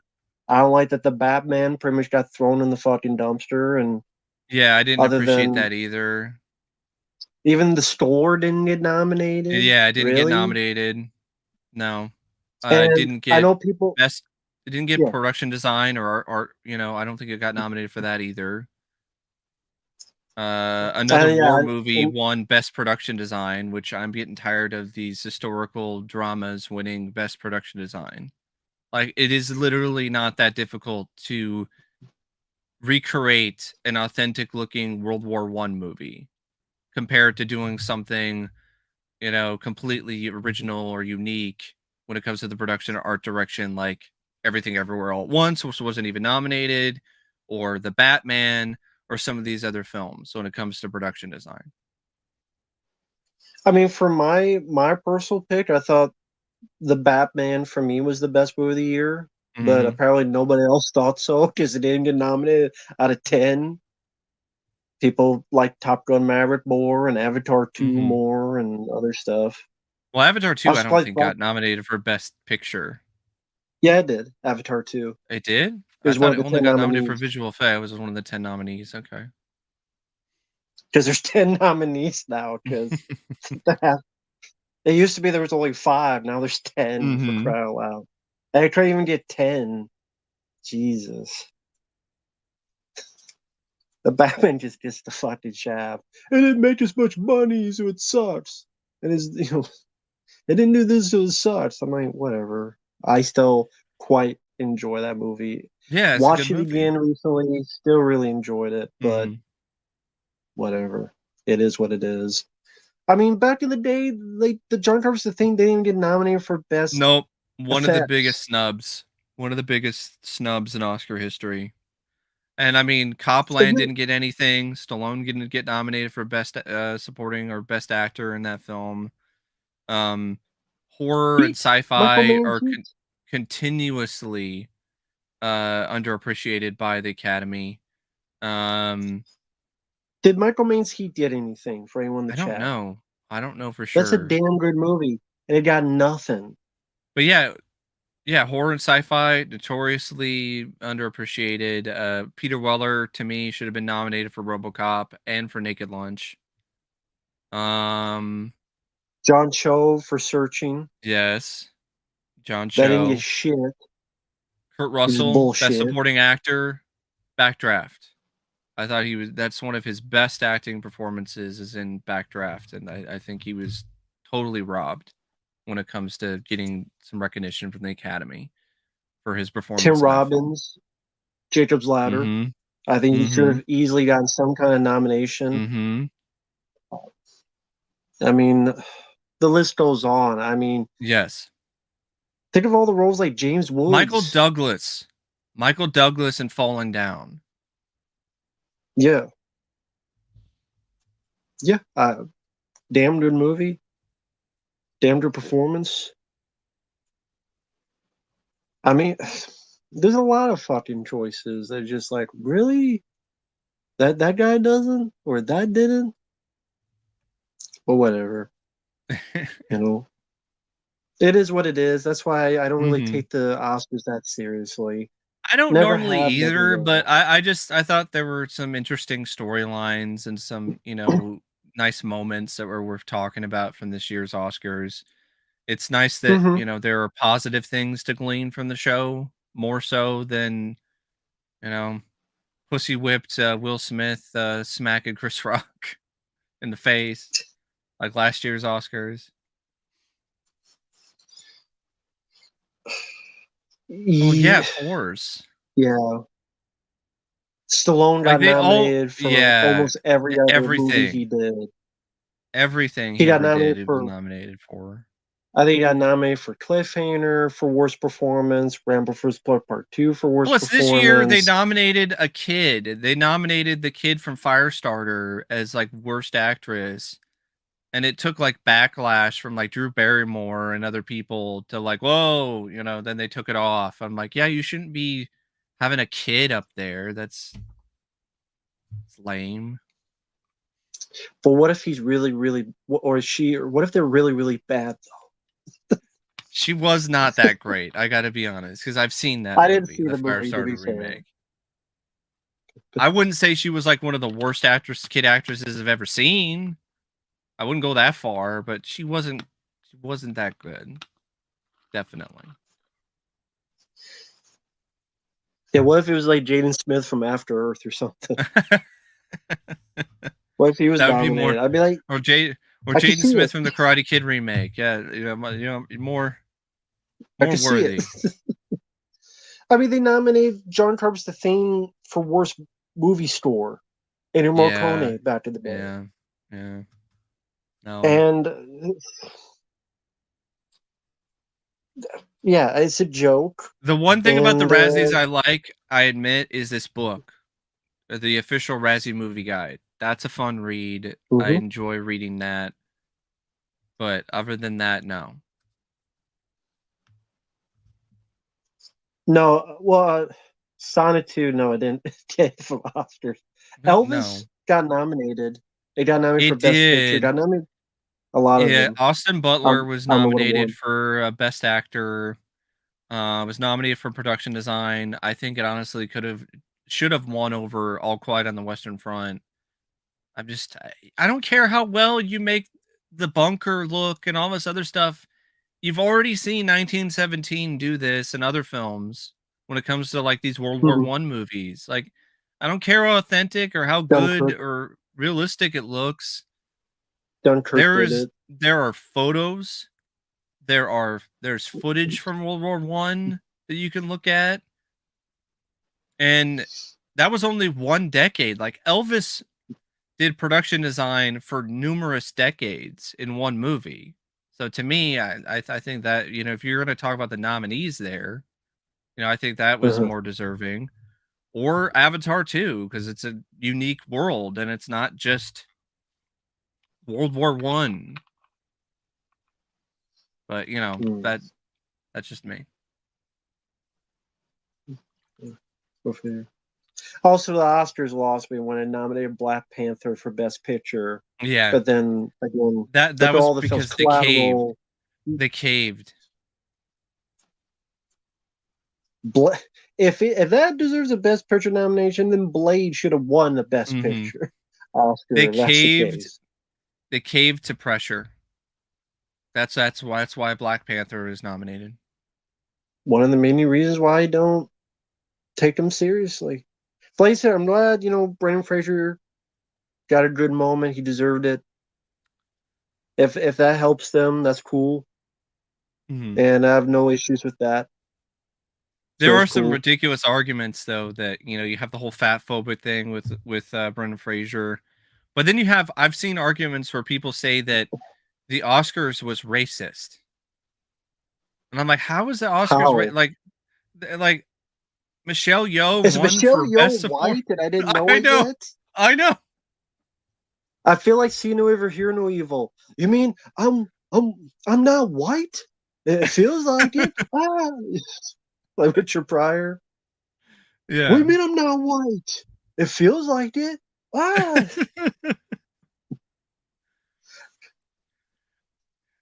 It's because Angela Bassett didn't win. That's why. That's totally why. What race is Michelle Yeoh? Asian. I mean, right? yeah, she's Asian. Yeah. So she's not white. No. Yeah, it's all because Jamie Lee Curtis won, and going back in that whole Angela Bassett thing, like I've seen so many articles that are just kind of just crazy to me that they're like so The show you defensive. won, but it's racist. Yeah, I know. But these Right. articles don't really focus on that. They just focus on let Angela Bassett be a baby at the Oscars. Stop giving her a crap for being real and raw. And I'm like, if it was anyone else, if it was Jamie Lee Curtis, you wouldn't be doing any of this. And then I see people say, No. "Oh, well, you're just being racist because, so many years." This is a Time magazine, it was on Time magazine's website, this article. And they're saying that if you're talking about people being, the bigger person in that moment and just standing up and clapping and not being, so salty, that you're tying into systemic racism because for years white people told black people to smile and to clap and so on and so forth. And I'm like, how does that tie into this? When did they do that? When did this happen? I'm it's probably, Was there a from way back in seminar? the Was there a seminar in some bunker somewhere I didn't know? So let's teach you guys. Okay, get up. Now put your hands together. Now put them in the air like you just don't care. I don't remember that meeting. When was this? When did that meeting I think it happen? was What like was the kind of date? What was the time? What probably was the kind of like location? I would say there probably are instances of that, similar, when the Jim Crow laws were in effect and stuff like that. But I think it's a What does very that have to do with the extreme. Oscars? I know, exactly. Exactly. And what does it have to do with It's just probably being the bigger person and handling a loss with grace and, humility instead of, just sitting there sulking. it's called being a fucking professional. Mm-hmm. But everyone wants to act like a little kid that didn't get the ice cream. Feel like the Eddie Murphy ice cream, yeah. Get some ice cream. Oh, you shouldn't Shove talk it up about your Eddie in a ass. stand-up because Eddie's too controversial because Eddie's homophobic. Because of the Mr. T jokes and all of that. What? Yeah, I've seen that argument that people make for Delirious. He's homophobic because of the Mr. T stuff and, the gay jokes that he was making.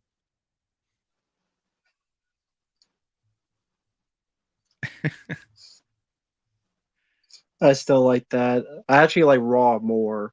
Yeah, Raw is even funnier now because that whole I want half thing, like with the rise of prenups and the rise of, all this stuff, like with Brendan Fraser getting completely fucked over by his ex-wife. Also, is that the one where he made fun of Bill Cosby? Because Bill Cosby Yeah. was pissed at him for cursing? Yeah. Which actually is kind of funny nowadays, but you're mad at me for cursing? Wonder what you were doing, Bill. Mr. Cosby. With the jello for the pop and the thing. I got a little something for you with the Coca-Cola. Eddie would be like, when you take the drink, you're gonna put the pill and pop on your pillow. You're gonna do Eddie would be like, yes, I paid for a transvestite prostitute, but I at least I wasn't drugging women, wasn't slipping stuff in their drinks.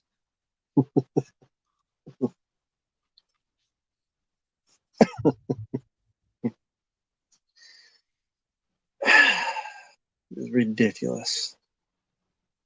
Ridiculous. Joseph, we just got done talking about the Oscars. Sorry, man. You missed it. But there was a great moment too in the at the Oscars, the Harrison Ford and Ke Hu Kwan, where Harrison presented the award for Best Picture, and there's this wonderful moment on stage with Harrison just being absolutely thrilled for Kay in that moment. I thought that was just so cool. And it honestly made me think, hey, Disney Plus, and Disney in general, don't do Phoebe Waller-Bridge as the next Indiana Jones, which the rumors are about her taking the mantle of Indy. Please, God, no, don't do that. Do a series with Short Round. I would watch that. I watched Tales of Short Round. I wouldn't, because I could see it going the Willow route. Yeah. That's why I don't want anything to come back. I don't want any franchise to come back, because that just happens way too often with franchises. It just leave it alone. Just leave it alone and create new projects for these actors. I would be like, hey, do a video game, but the last Indiana Jones video game was Staff of Kings, and that was in development hell, and then it turned into like kind of a shitty game, and not a worthy follow up to Emperor's Tomb. Or I'd be like, hey, you could do, hey, Robocop, do a video game, and I'm like, the trailer I saw, it's very rough, and you know, I'd play it, but I'm not gonna spend like an arm and a leg on it. And it's not going to take a whole lot to be better than the Titus train wreck. But I just got to be honest, from what I saw in the trailer, like it's very rough around the edges. And one of the roughest things was Peter Weller's voiceover. He just sounded tired. So tired and old, which he is. He is old. Yeah, I did see the trailer to that. Because I saw comments from people saying, why does Robocop sound so slow? It felt like Peter Weller was just reading from a postcard or something. Fucking cue card or some shit. Something. We already talked about the Little Mermaid trailer, Richard. Don't really care about the movie. Melissa McCarthy, awful. I don't even like the original's okay. She's just ripped. Like, Melissa McCarthy isn't even making the role her own. She's literally just copying the same performance from the animated movie. Like, to a T. Like, there's nothing different about it from what I saw in the trailer. And I saw a tweet or something, or it was like a screenshot of a tweet or something from a forum that I thought was pretty crazy. Is that for some reason in Hollywood they're taking all the white redheads in particular and they're making them African American. Like they had the just constant or of a different race. Like just one picture after another and one multiple instance after another of this happening lately. Crazy. Nuts. Yeah, I'm lost. You know, like Ariel, you know, she's redhead, so then, you know, swapped races. Mary Jane swapped races, you know, in Spider-Man. Oh, yeah. And then they had like a few other, you know, instances, which I was like, I was surprised by how many there were in the tweet. I was like, wow, okay. All right. Let me sorry about that, guys. Someone's asking, Mike, do you like Guy Ritchie? Depends on the film. I mean, I do like a lot of his films. I really like his Sherlock Holmes movies. And yeah, I like those movies. Done some good stuff with Jason Statham. Oh, you don't want to see the new Dungeons and Dragons? I have no interest. It looks like a wannabe Marvel film. You mean Guardians of the Dungeon? No, the new Dungeons and Dragons were Chris Pine. You mean Guardians of the Dungeons? Oh yeah. It does look like Guardians of the Galaxy. Yeah, that's true. Same type of humor. Yeah. I wouldn't be surprised if they have like that type of soundtrack either. Would not be surprised. I saw a trailer that had the Honest Trailers guy in it. Oh no. Yeah, I saw a trailer with the Honest Trailers guy for that movie. Great. Yeah, I have no interest in that. Hey there, I Brett. Hey mean, there, it's not everyone going to who take a joined lot in. for it to be better than the crappy other Dungeons and Dragons movie with Jeremy Irons. Well, no, that's not going to take much, but that's still not much to say. And also, Uh, from what I saw in the trailer, just CGI overload. So much CGI, so much green screen work, and typical Marvel stuff. So it just seemed like let's take a Marvel formula, Marvel style, Marvel look, same like overabundance of CGI, and then apply it to Dungeons and Dragons. It's exactly what it looks like. yeah, pretty much, yeah. And speaking of CGI, that's Yeah, another thing that was a little disappointing about 65 is that there was a lot of CGI. Like almost every shot with the dinosaurs, CGI, barely any yeah, I'm not practical surprised. stuff. Do you think there would be? I don't know, like maybe a little bit more, but no, the Was there majority of it any? was CG. There was like a couple shots, I think, but I think even that was like touched up with CGI. Well, you could tell that one of Why them do was they? practical because they were there's a shot of this baby dinosaur that's being pulled out of this tar pit, and there's no way to do that with just purely CGI nowadays. It wouldn't look right. It would be completely obvious. Why do people do that? Why do they touch up practical with CGI? What's the benefit of that? I don't know.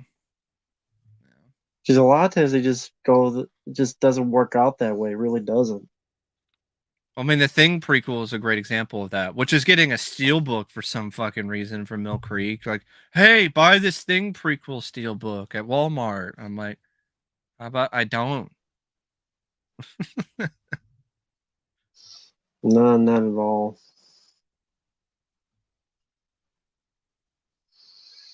If that goes out of print, though, that there's going to be people who are going to be like, oh, it's pay me $150 on eBay for this Thing prequel steelbook.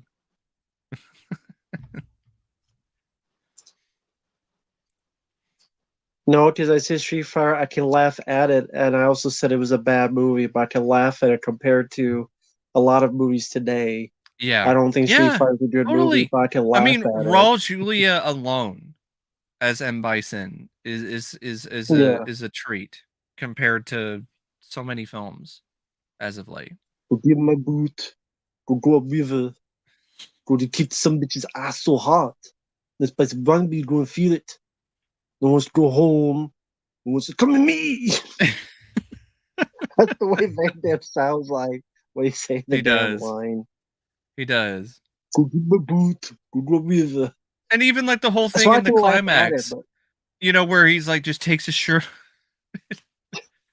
are you man enough to follow me? to fight with me.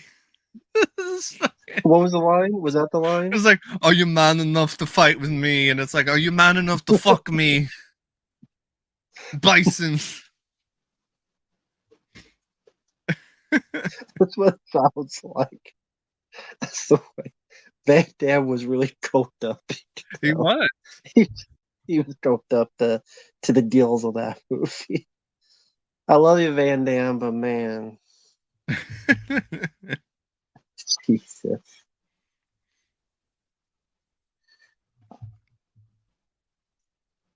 Let's see. Chase, we already talked about the Last of Us TV show. I'll take the Street Fighter movie over, Street Fighter Legend of Kung Lee or Double Dragon.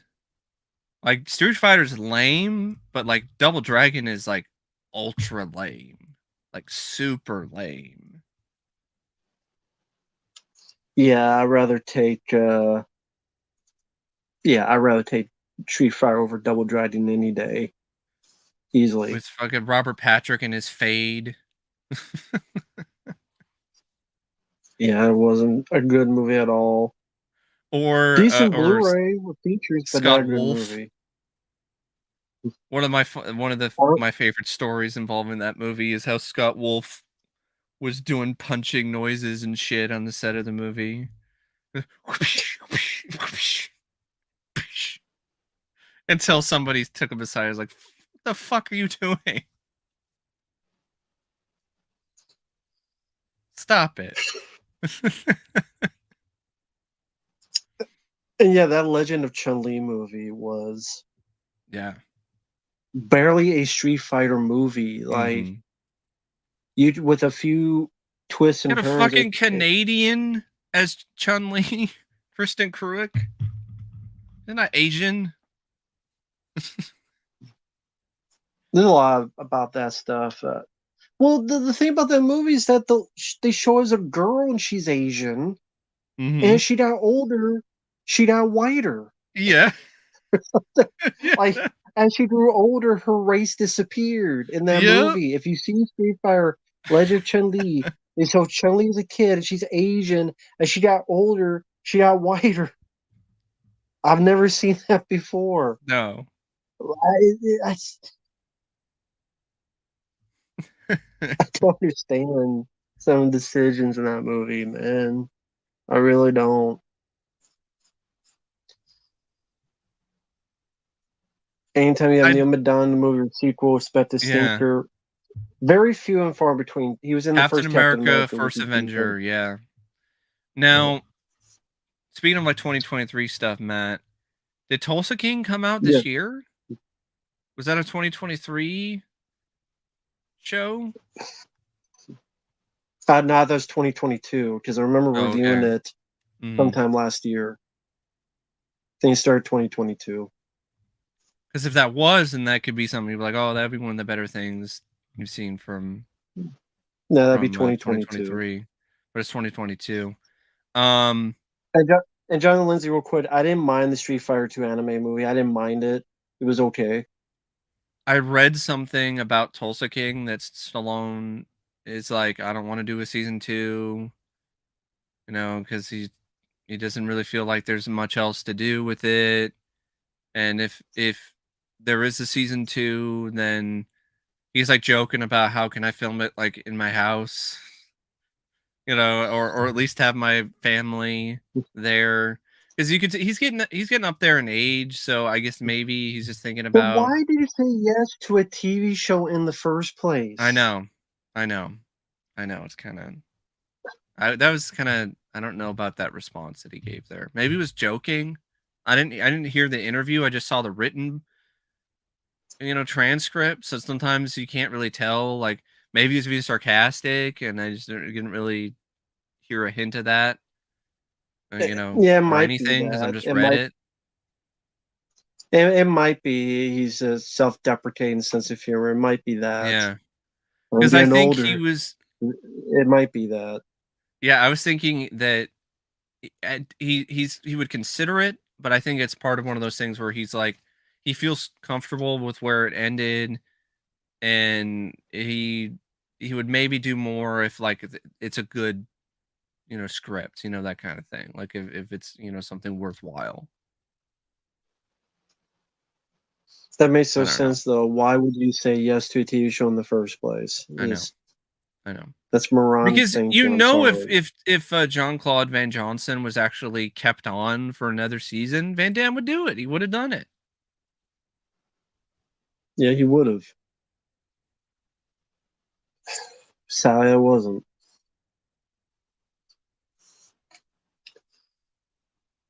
That's another actor I wish would have been in 65, like Van Damme versus dinosaurs. I'd rather see that. Well, someone did a fan movie where they put that together. Van Damme kicking dinosaurs in the face. Awesome. That's the closest you'll get to it. Watching 65 just Uh, made me really want to see a Dino Crisis movie. Like, just give me that. Give me a Dino Crisis film. hmm. Yeah, that's not gonna happen anytime soon. But I mean, I would be curious about it, but it would have to be done right, and it had to be done rated Mm-hmm. R. Yeah.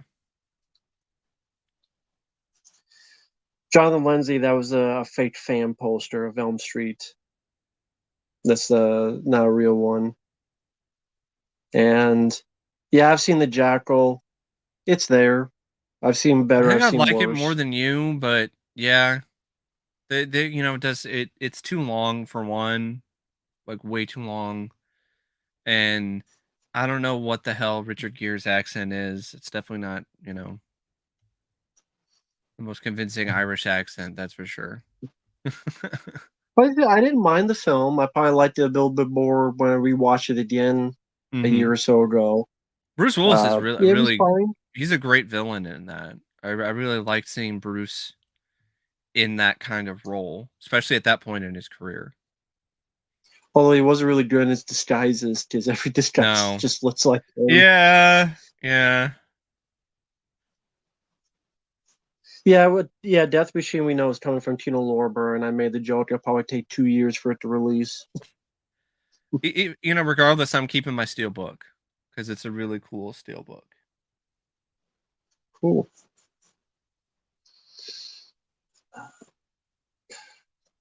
I know John Wick 4 is coming out. I don't think it needs to be 3 hours long, but I'm curious No. about it, of course, because I love the John Wick films. I did read something about John Wick that Chad Stileski has pretty much kind of said that he's thinking this is going to be the last one. And, if they're if But there's talking about Keanu and 5. him. Yeah, but I've been hearing sort of, different sort of things where it's like, oh, this very well could be the last one that we're gonna do. We could do maybe another one, if Keanu and I get together and we see a concept or come up with an idea that we feel would be worthwhile. So he didn't Mm, completely like cross it take a off. break But at it the very seemed like least. it was sort of like a break and focus more on the spin-off because there's a spin-off movie coming out, I guess, called Ballerina or something, which is tied into, you know, Who gives a crap about I know. Ballerina? Or the John Wick TV show spin-off about the whatever the table or something. There's a rat's ass about Ballerina. So now I'm worried they're going to kill him off, or they're going to make it seem like he's dead until the next time. I don't think they're gonna do that. Like fake it, Maybe. or be a cliffhanger. I don't know.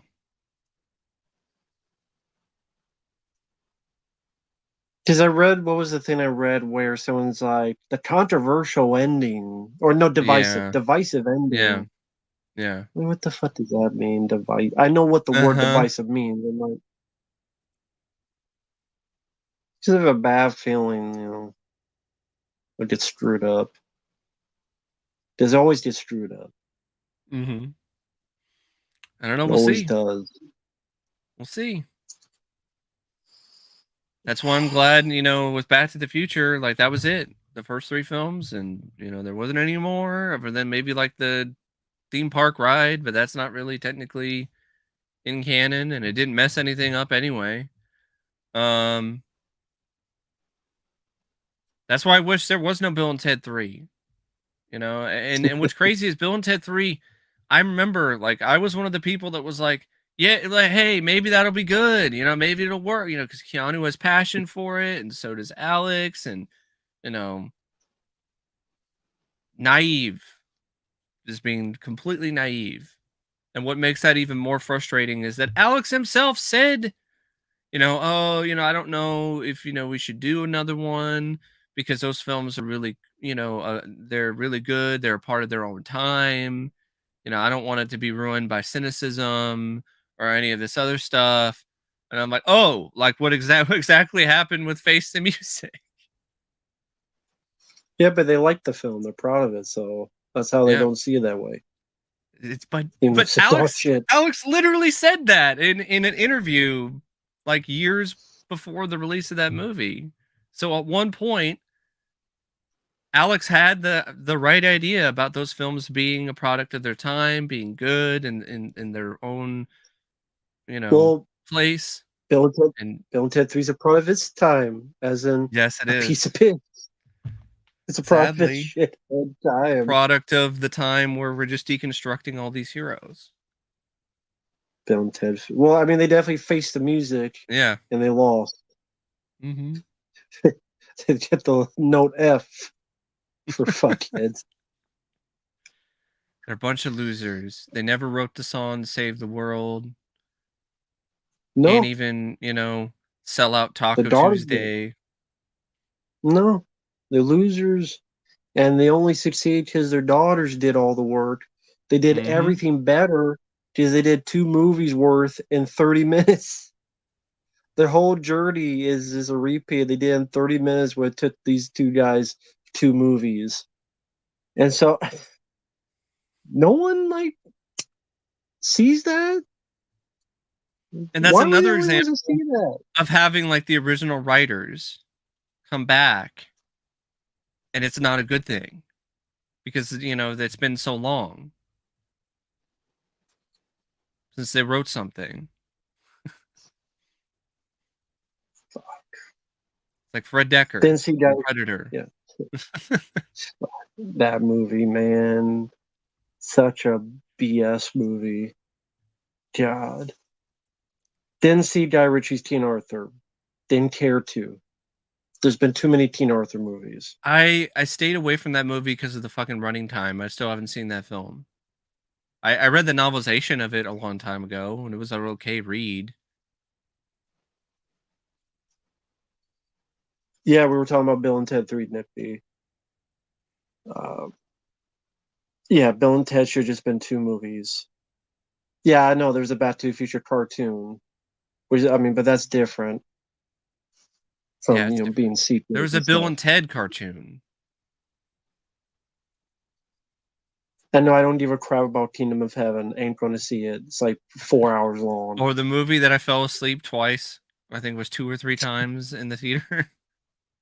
I still haven't seen that movie because I haven't tried to watch it since then.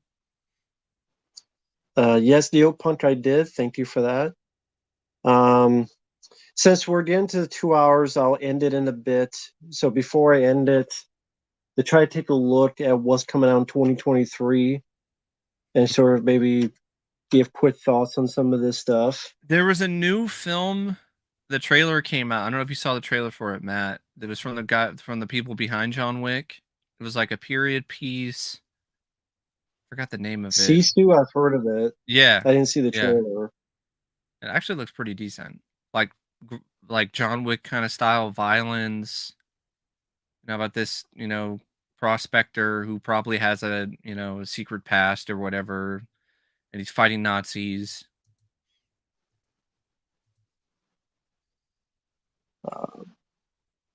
And it's definitely R-rated. That's for sure. You excited about Stray, Matt? The adult version of Homeward Bound. The film with Will Ferrell voicing the dog and all this other. What's it called? Strays. It's called Strays. That's right.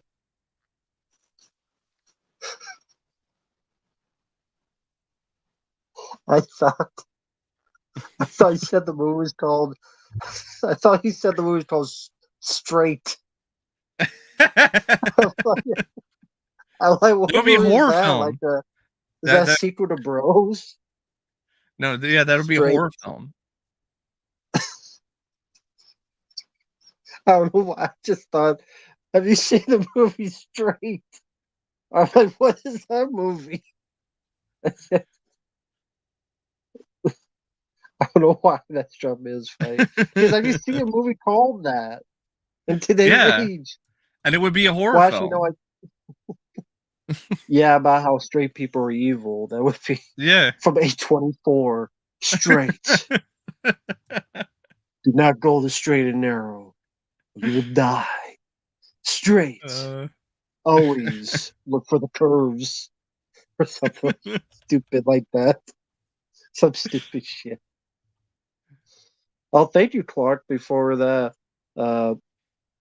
Did randomly WWE? Okay, but that's Khali cool. was Thank you, never man. Khali was never that menacing because he fucking sucked. He couldn't wrestle. Yeah.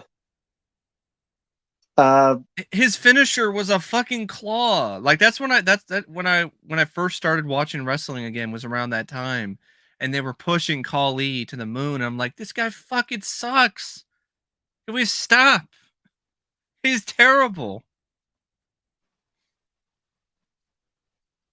Yeah, he's never been good in the ring. He was a Can't do terrible wrestler. promos. He can barely move. He can barely do anything. He's Giant Gonzalez. That's what he was. He was just Giant Gonzalez all over again. So all you remember, John Gonzalez. All you need was the costume. That's all it is. But I mean, there's big guys. I mean, when you say big guys, like Braun, has Braun Strowman been turned that yet? I don't know if he's even working for the company anymore. But he's a big guy who can move. You know, Brock Lesnar could at one point. You know, the shooting star press that broke his neck. Undertaker's a big guy, and he was able to move early in his career. And he didn't turn into a goof. No. There were moments like the Underfaker thing that they did one year. But, you know, other than that, you know. Yeah. And No Psycho Obo, I haven't seen that film yet. I haven't seen it. The Resurrected. In terms of upcoming stuff, you got the Murder Mystery sequel. You know, that Adam Sandler, Jennifer Aniston movie. They're doing another one. Nippy, I don't care what the writers say. They're always full of shit. Saying, Bill and Ted 3, we wrote the script years ago, where's that woke? They're full of it. Yeah, no. They're lying sack of shit. Oh. Sorry, in my opinion. Yeah, Murder Mystery 2, Tetris. The Tetris movie. It's more about like the you know the process of getting Tetris from the Soviet Union than anything else. Something called Acid Man with Thomas Hayden Church. The Super Mario Brothers movie. Air, which looks like something that you would see streaming on a streaming service. Like Air does not look like something that is worthy of a theatrical release, even though it's dealing with Michael Jordan. It's all about, and it has Matt Damon and Ben Affleck in it. But it just looks like something that you would see on a streaming service. It does not look like a theatrical film. Yeah, Amazon's service says they're making it. But there you go. That's why. Amazon Studios. Something called Paint. I saw the trailer for that with Owen Wilson, who isn't playing Bob Ross, but it might as well be Bob Ross. Well, quick, like Gary Blow, you gotta get off the Stream 6 thing. I get that it's bad, and I'm sure it's bad, but when you post it 18,000 times, it's a little bit old. Like everywhere this guy goes, it's just repeated. Stream 6 is bad. Like I get it. Like just let it go. You know? Renfield. I don't like the Ninja Turtles trailer, but if I rented on every damn fucking stream, my head would blow up Stanner style with how fucking shit. Yeah. Fucking. What are your thoughts on that trailer? I don't think we talked about that trailer is terrible. Once again, they're completely ruining Donnie, and this time around, now he's an 8-year-old nerd. He's not just your typical nerdy guy, you know, teenager with, you know, glasses with tape on it. Now he's just an 8-year-old. Well, people say because they're voiced by teenagers, but they don't sound like it. That kid is not that kid. The kid who's voicing Donatello. You're telling me he's a fucking teenager? I don't know how many teenagers sound like I guess their balls still haven't dropped. I guess so, but for some reason he's voicing it like a 8-year-old. Yeah. But It sorry, what reminded are me your of other? that movie Good Boys, which I Oh saw a while no, ago. but But like not with as turtles. Not as R-rated. raunchy, but with turtles, like with the kids, Yeah, with their different personalities and their group of kids, the preteens. These aren't teenage, these are teenager. These are they pre-teenage are. Mutant Ninja Turtles. And Jesus I know Christ. April at one point I think I might have don't been mixed care. race or By the way, whatever. And before people ask, I don't uh-huh. care what April looks like. Yeah. I mean, they did that already in that Rise of the, Yeah. almost said Teenage Mutant Ninja Skywalker. Turtle. They already did was Rise of the TMNT. Why am I looking? Mhm. I don't have the show. I don't know why I'm looking up there. Maybe we were Because there's thinking my about the other Ninja Turtle Nickelodeon. stuff on there.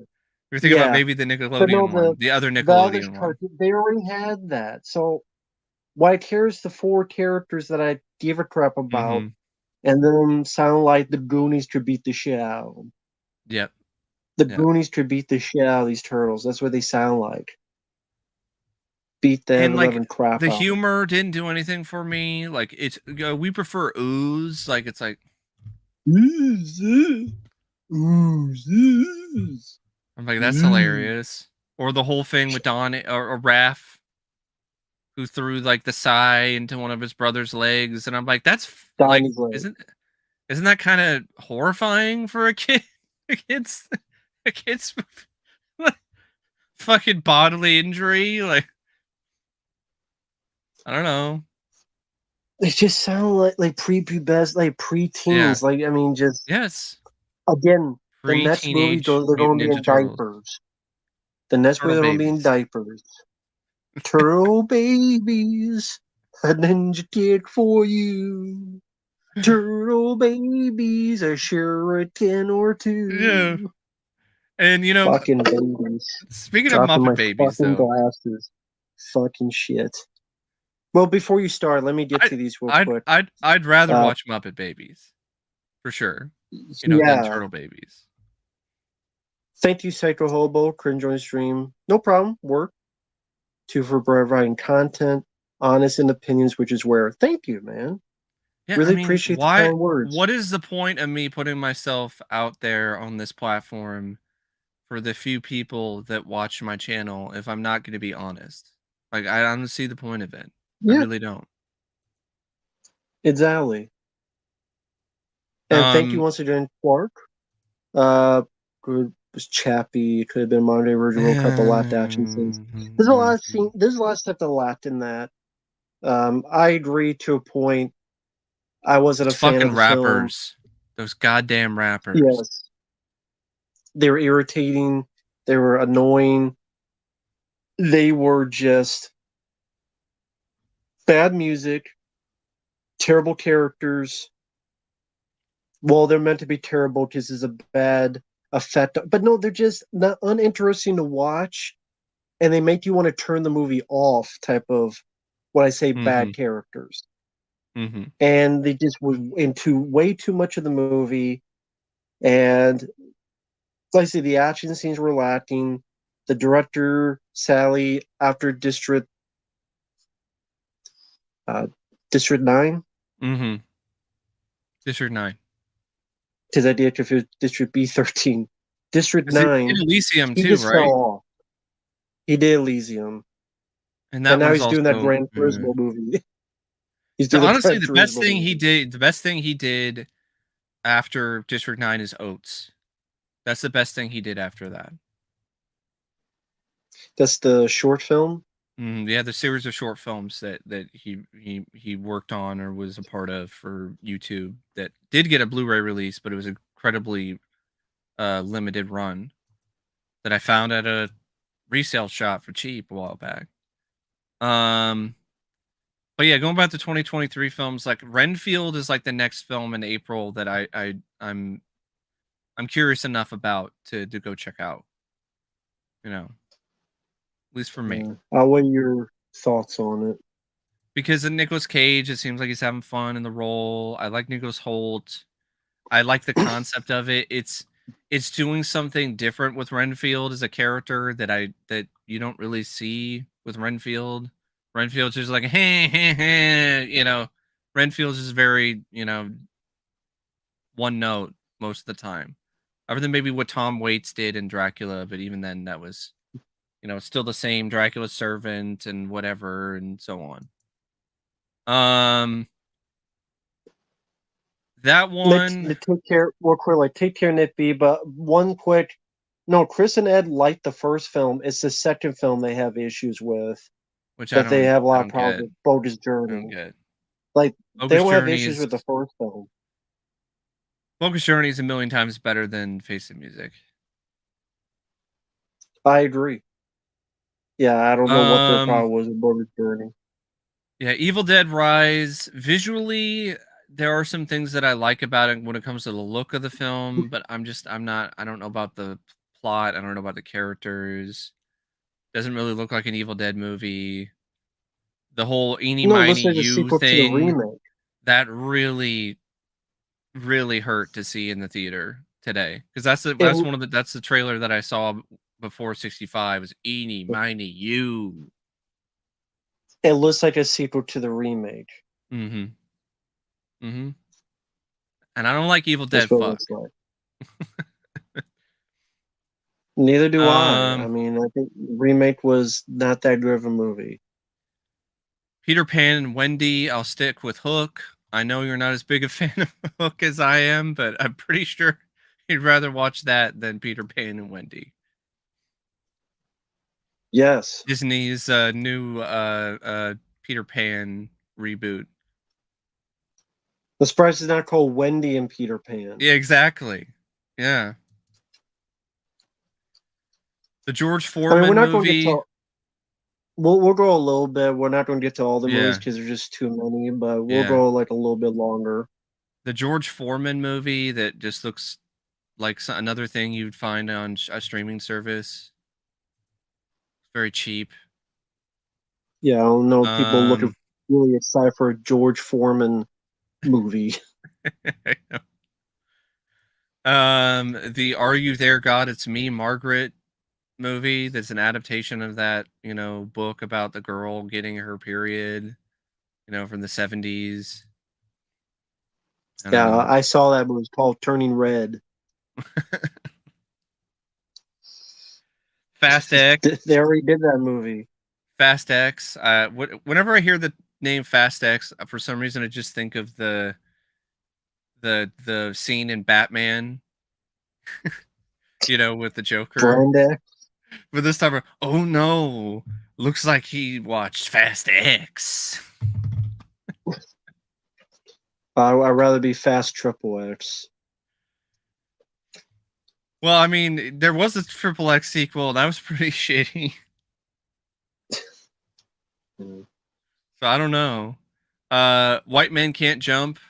Yeah, a remake. White Man Can't Jump remake. Yeah, I saw the trailer and awful. Why do you think I'm doing this? Because I saw the trailer. Directed by a guy named Cal Maddock. Cal Maddock. Like, Who? Yeah, his name is Cal Maddock. That's his name. Yeah, and I go, who? Exactly. Who? The Machine, bullshit. The movie that's like based on that comedy bit with, I guess, some guy named Bert that has Mark Hamill in it. Spider-Man Across the Spider-Verse. I know you liked the Spider-Verse movie. So Into the Spider-Verse. So after John Wick 4, that's probably the second film I'm curious about. Because I did like the first one. Or Strays, not Straight. Strays. which is and it's not a remake of the Timothy Busfield Killer Cat movie either. It's a raunchy comedy with foul-mouthed dogs, and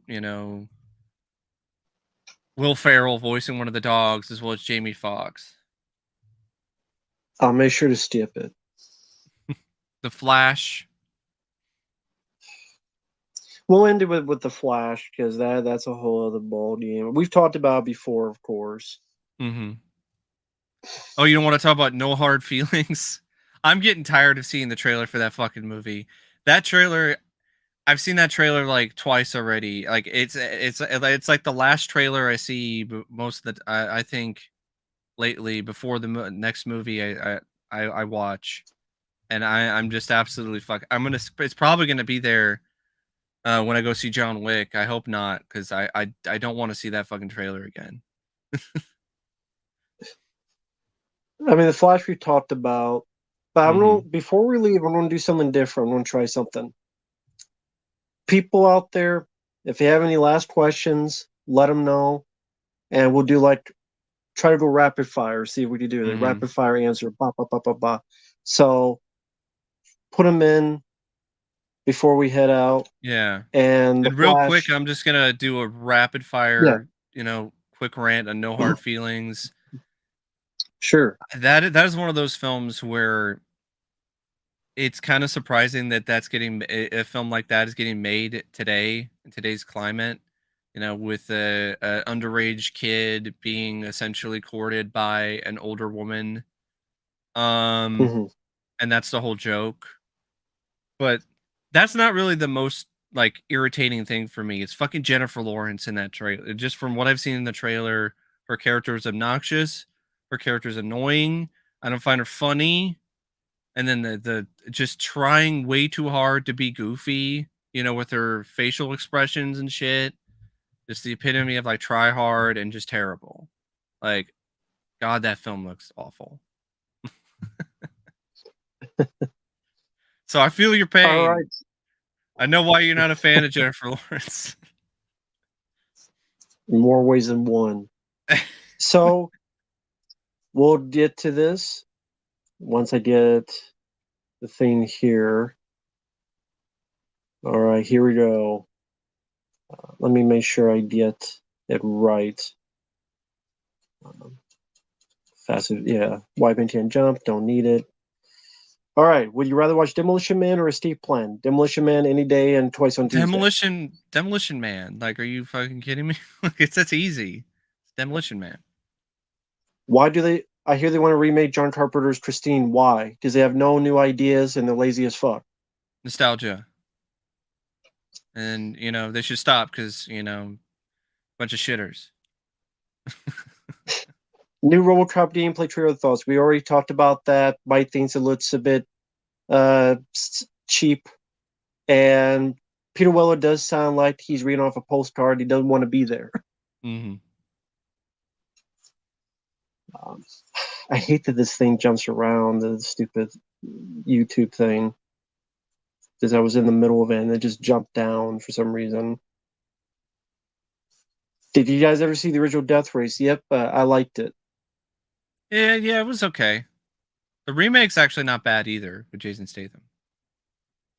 What rating would Mike D. Rambo 2 out of 5 stars? I believe it's 3 stars, if I remember. It was 3.5, I think. Okay.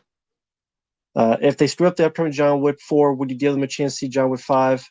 No, I would not give a shit. No, if they screw up John Wick 4, that means that they killed John Wick off. That's the only way you could screw up John Wick 4.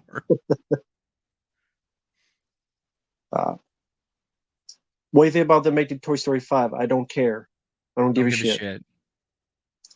Did Mike ever hear about Proud Family, the cartoon, and they threw all this like KKK yes, I did. stuff in there? And you know what? I grew up watching that cartoon, so that it's a shame that's what they're doing with this cartoon, is using it as a platform for this revisionist history.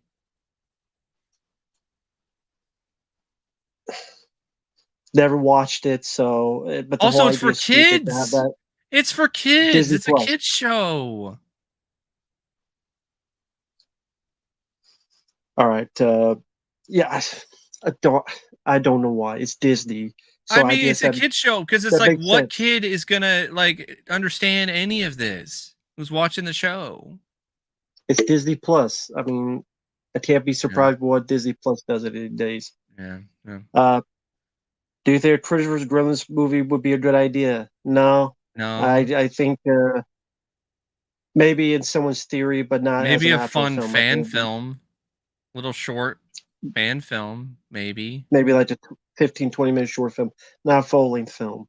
from the same, Uh, from the same guy who made the Critters fan film that, the Bounty Hunter one, which yeah, that was the best Critters thing since Critters 4.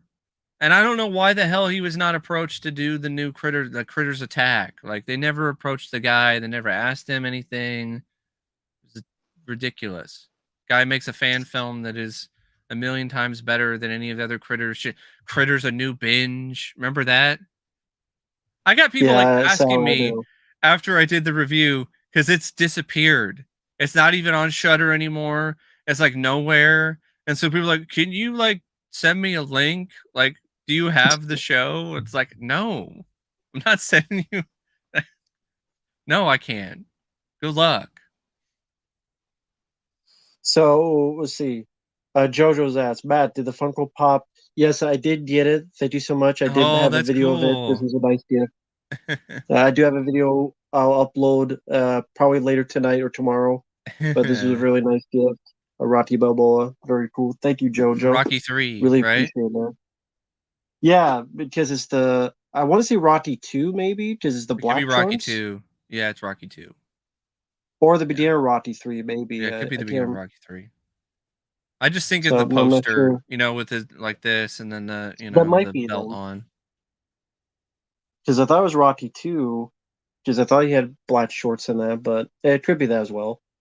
All right, Mike, have you seen Miracle Mile?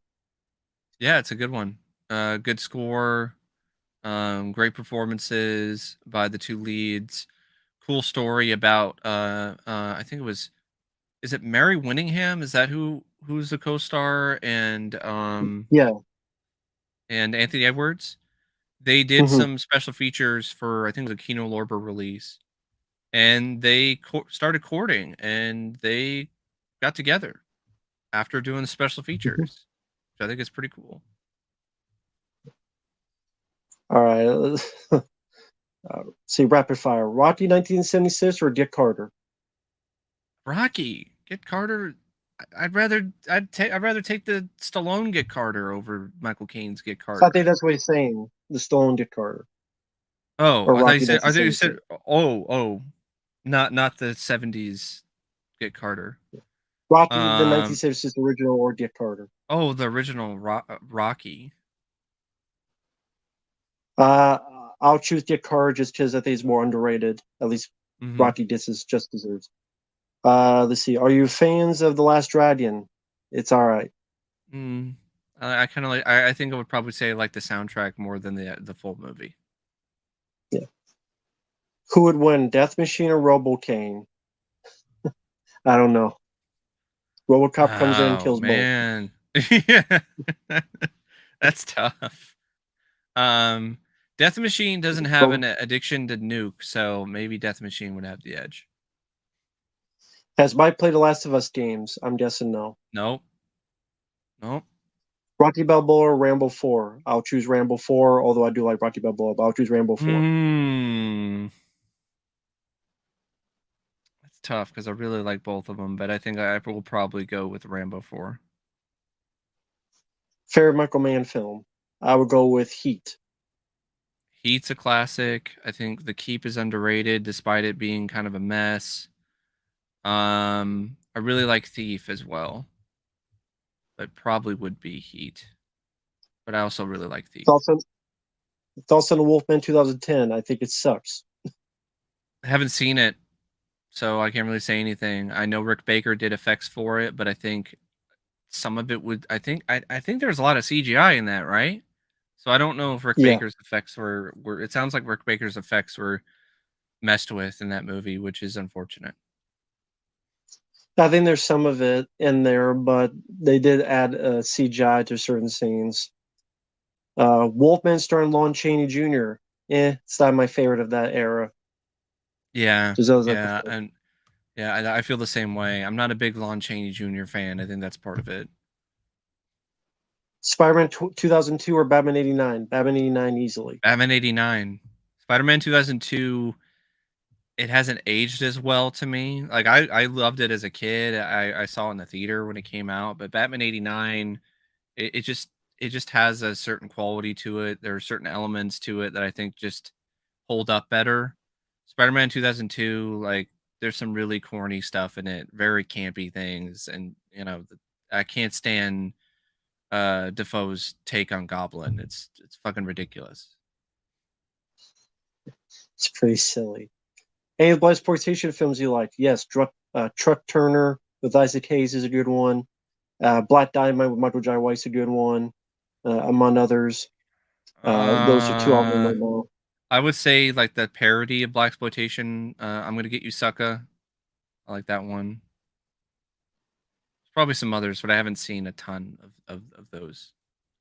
There's Before I kind of miss like it, there was a bit of a renaissance in the 90s with black exploitation, and I did like Posse, but I haven't seen that in a while. when did she do this? She really did that? No, she didn't do. Hey, what she did is I don't remember her saying that. I don't know if she did that, like, must have been after the Oscars, because during the ceremony she didn't say anything like that, and that's the first time I've heard that. And she could just be messing around. Like Jamie Lee has been known for like just joking and just being silly, so that could easily just be something that she's just joking around with. I wouldn't take it that seriously. I did like that she thanked the Yeah, genre fans. I thought that was really nice of her, to thank the genre fans on stage at the Oscars. That was really cool. yeah. I don't know anything about it, so I can't say anything about it, and don't know anything about it. And before, is there anything else? Uh, do I see? Do I want to see Willem Dafoe portray the Joker? No, I think the Joker could take a break for a while. Yes, And please. I like Joker was a good movie, really good movie with Joaquin Phoenix. After that, take a What break do you for think a about little the while sequel? though. What do you think about the Doesn't sequel? need a sequel. Joker 2. I really enjoyed the Joker movie. That's why you don't need a sequel. Just be one and done. And that would be more refreshing to just I be think one I and think done. I think if you do it right, if it's like a Godfather Part 2 kind of situation, like the rise of the Joker, that might be interesting if it's handled the right way. But it's just about whether it's going to That's be not handled the bad. right way, What's you him know? in the asylum talked with Harley Quinn, played by Lady Gaga? Oh, okay. That's the plot. Okay. Like, oh, thank you, Lucas. Yeah, if I would thanks for the lines. Yeah, thank you. Uh, Very welcome. I appreciate it. Good luck, Lucas. I'm sure it's going to be a lot of work. Wish you the luck, man. Thank you for the opportunity. Mhm. Good luck with your. It's going to be a lot of work. Thank you, man. It'd be a lot of fun. Thank you. Yeah, for sure. So before we head off, do you have anything coming up on your channel you want to let people know, or? I'm probably gonna be doing a review of the whale pretty soon. And then I got part 2 of my Oscars video, and after that I got a fair amount of requests. Jeepers Creepers 1 and 2, Hmm. some Richard Stanley stuff. Um, Jeepers Creepers.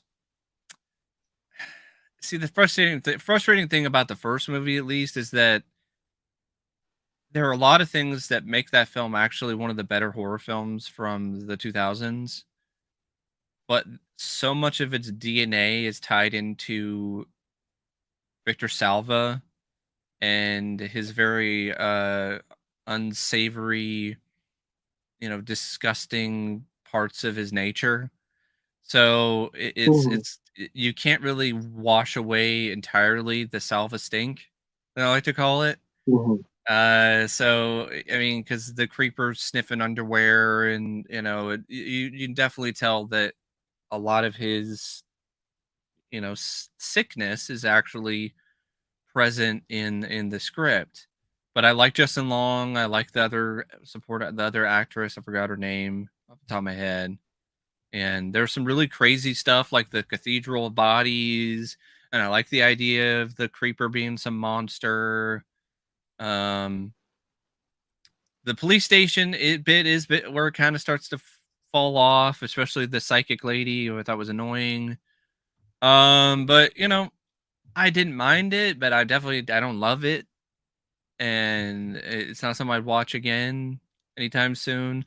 The second film, there's even more of his creepy tendencies to the point where it's like, like the beginning of the movie, the creeper takes a kid. It takes a fucking underage kid and flies off with him. You have shots of underage, teenage guys shirtless on top of a bus.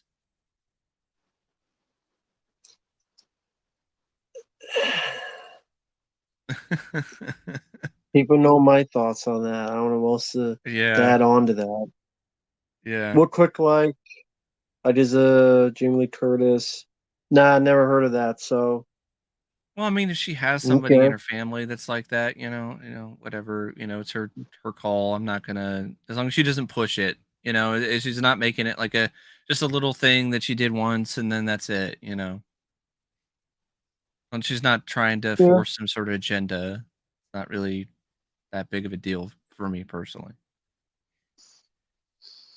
Yeah, I mean, I think the whole non-binary, I think the whole thing, we're not numbers, non-number. And then some people are number twos, but they're not numbers. But whatever. Yeah, like Victor Salva. Yeah, exactly. As for me, tonight after the stream, I'll be uploading more requests. Someone wanted me to do another reaction to a Cody Leach video where he ranked the Rocky and Creed films. Heavily disagree with his ranking on those. Well, he ranked Rocky 3 and 4 pretty low, right? That's my assumption. Yep. Because I've seen that a lot, and I don't agree with it either. Yeah, Rocky 1's number 1. Creed and Creed 2 are pretty high, and the Rocky 4 director's cut. I think at the bottom he put Rocky 5, then Rocky 3, then Rocky 4. At the bottom of the. You put Rocky 5 ahead of Rocky 4? No, I mean from the last was Rocky 5. Oh, okay. The bottom, and then above it was Rocky 3. Because you go backwards. 10. Why the hell is Rocky 3 that low? Like that's because it's 280s. Bullshit. Did he really say that it was 280s? Yeah, 80s. It's pretty much 280s.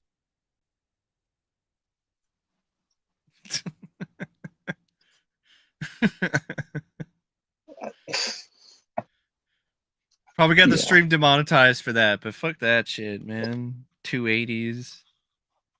He's got more subscribers and views. I don't fucking care. If your argument is it's 280s, you suck.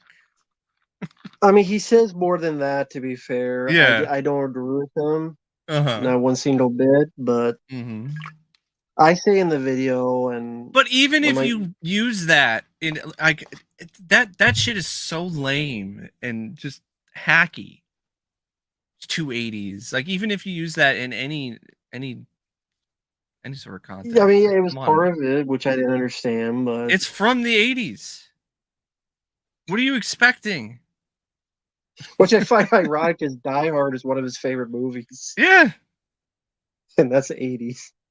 But it's I think he thought Mr. T was like a bit too goofy or something. I don't or something like that. Yeah, I know. I could see an argument for Rocky 4 being like maybe over the top, or I could see that. But whatever, different strokes for different folks. Exactly. And then the Funko Pop for JoJo. Thank you for that. I'll upload that video, and then a review of Asian horror film Pulse, and maybe fit one more in there. I don't want to overwhelm people, but in the future, Eastern Condors, Back to School with Rodney Dangerfield, Yeah. Wild Wild West.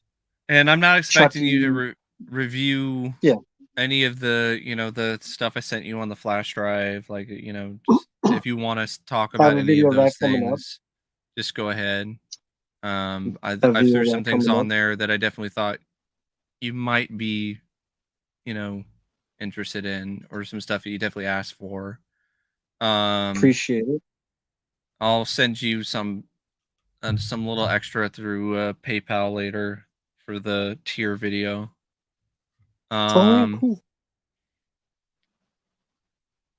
But yeah, I got a handful of requests too, some James Bond movies. I think I'm just gonna the guy who requested, he just said like some Bond movies, so I'm just gonna do the Timothy Dalton Bonds, which I'm looking forward to watching those again. The first Bond film I ever saw was The Living Daylights, so I have a certain, I would say, a certain soft spot for the film and for Dalton's Bond, because those Dalton was like my first Bond.